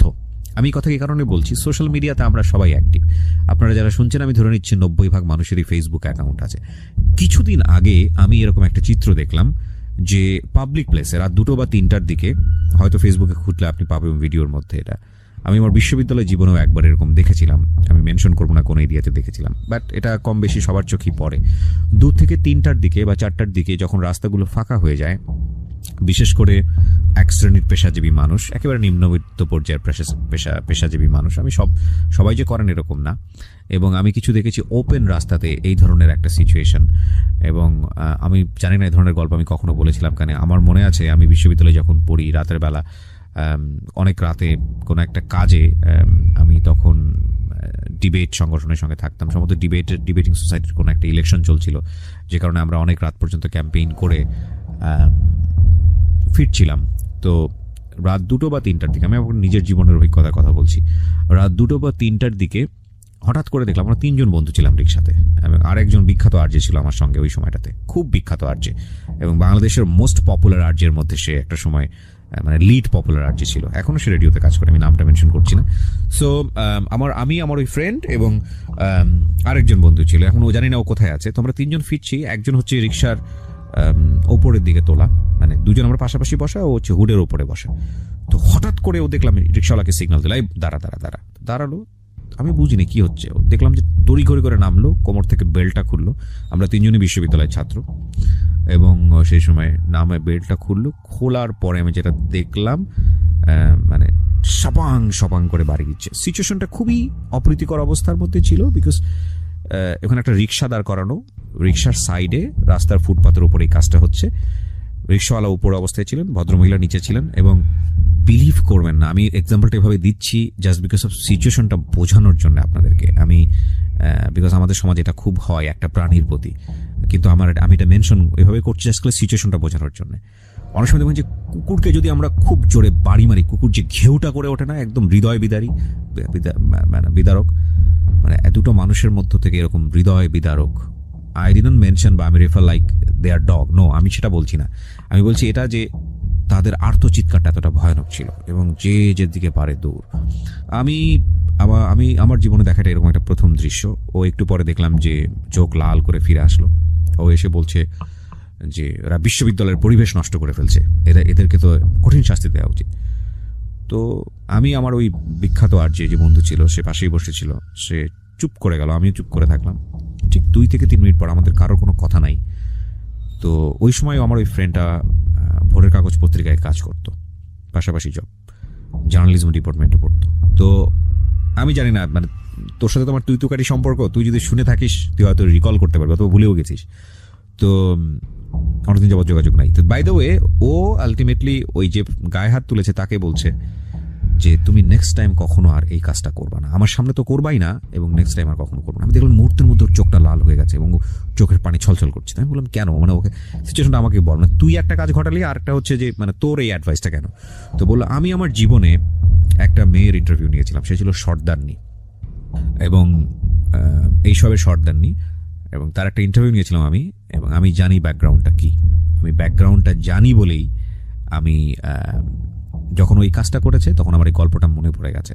সো তুমি যদি এরকম ব্যাকগ্রাউন্ডটা জানো কোনো মানুষের, তুমি কখনো ওদের সাথে খারাপ আচরণ করতে পারবে না। আমি ডেফিনেটলি বলতেছি যে এই ধরনের ওপেন জায়গাতে এই কাজটা করা ঠিক হয়নি, কিন্তু কোনো অপরাধ তো অপরাধী, অন্যায় তো অন্যায়, সেটার তো একটা অ্যাঙ্গেল থাকবেই। কিন্তু অন্যায়ের শাস্তি যেন আরেকটা অপরাধ না হয়, অন্যায়ের শাস্তি যেন আরেকটা ভুল না হয়। কারণ আমি বারবারই একটা কথা বলি, জেল বলেন, ফাঁসি বলেন, জুলুম বলেন, এগুলো পৃথিবীর আদি থেকে আছে। এগুলো যদি আমাদের সমস্যার সমাধান করে দিত, হ্যাঁ ডেফিনেটলি এগুলো না থাকলে হয়তো সমাজের মধ্যে অনাচার বাড়তো, আমি অবশ্যই এটা বলতেছি, সামাজিক শেপ থাকতো না, অন্যায় অবিচার বেড়ে যেত, অফকোর্স আমি এগ্রি করি। কিন্তু এগুলোই যদি সমস্যার সমাধান করে দিতে পারত, সমস্যা যদি একেবারে নির্মূল করে দিতে পারত, তাহলে পৃথিবীর আদি থেকে যে জেল আছে সেই জেলের এতদিন প্রয়োজন থাকে কিভাবে? সেগুলো তো সমস্যার সমাধান হয়ে যাওয়ার কথা। মানুষ সভ্য হয় না কেন? এত এত শিক্ষা আমরা নিচ্ছি, এত আধুনিক হচ্ছি, সভ্য হয় না কেন? মানে আমি আমার জাস্ট পার্সোনাল থটগুলো আপনাদের সঙ্গে শেয়ার করছি, কারণ এগুলো আসলে কখনোই আমার কাছে মনে হয়, এটা আমার ব্যক্তিগত opinion, it's not a solution. কোনো মানুষকে শাস্তি দেয়া, ভুলের বিনিময়ে মারাত্মক শাস্তি দেয়া, অন্যায় দেয়া, ভাবে তাকে জোর করে শাস্তি দেয়া, এটা সলিউশন না। বরং সে অপরাধ কেন করে, তার এই যে ক্ষুদ্র বিবেকটা যেটা ঘুমন্ত অবস্থায় আছে, সেটাকে আরো বড় করে জাগিয়ে দেয়া, এমনভাবে জ্বালিয়ে দেওয়া তার মধ্যে, যাতে সে আর কখনোই অপরাধের দিকে না যায়। এবং একটা মানুষকে, যখন একটা মানুষ ভুল করে, অন্যায় করে, সেই মানুষটাকে শাস্তি দিয়ে, ভয়ানক রকমভাবে শাস্তি দিয়ে কখনোই তার বিবেককে জাগানো যায় না, এটা আমার বিলিফ। সো আজকের এই এপিসোডটা শোনার পরে অনেকেই এই মেয়েটাকে ইচড়ে পাকা বলবেন, অনেকেই গালিগালাজ করছেন, আমি ফেসবুকের কমেন্টসে দেখতে পাচ্ছি। আমি শুধু একটা কথাই বলবো, সিচুয়েশনাল ডিমান্ড খুব ভয়াবহ জিনিস। যদি পারেন এই মানুষগুলোকে নিজের অবস্থান থেকে সাহায্য করবেন। Do not hate them. ঘৃণা করে কোনো জিনিসের সমাধান হয় না। Do respect them. কারণ সৃষ্টিকর্তা এত অপরাধের পরেও যদি আমাদেরকে ক্ষমা করতে পারেন, এত অপরাধের পরেও যদি তিনি আমাদেরকে বাঁচিয়ে রাখতে পারেন, আমি আপনি তো তারই সৃষ্টি। সুতরাং কোনো অপরাধের প্রতি আপনার যেন কোনো অন্যায় আচরণ না হয়, সেদিকে খেয়াল রাখাটা জরুরি। আমি আজকের এই এপিসোডটা এখানেই শেষ করতে চাই। আমি জানি যে এই গল্পটার মধ্য দিয়ে এমন না যে এখানে প্রস্টিটিউশনের যে গল্পটা উঠে আসলো ব্যাকগ্রাউন্ডটা, সেটা শেষ হয়ে গেছে, আর কখনোই ধরনের গল্পটা আসবে না। আমি এটা বিশ্বাস করি না। তবে আমি এটা বিশ্বাস করি যে একজন মানুষও হয়তো বা আজকের এই এপিসোড শুনে পরিবর্তন হয়েছে, কিংবা তাদের প্রতি দৃষ্টিভঙ্গি পরিবর্তন করেছে। আপনারা সবাই অনেক ভালো থাকুন। আজকের মতো শুভরাত্রি।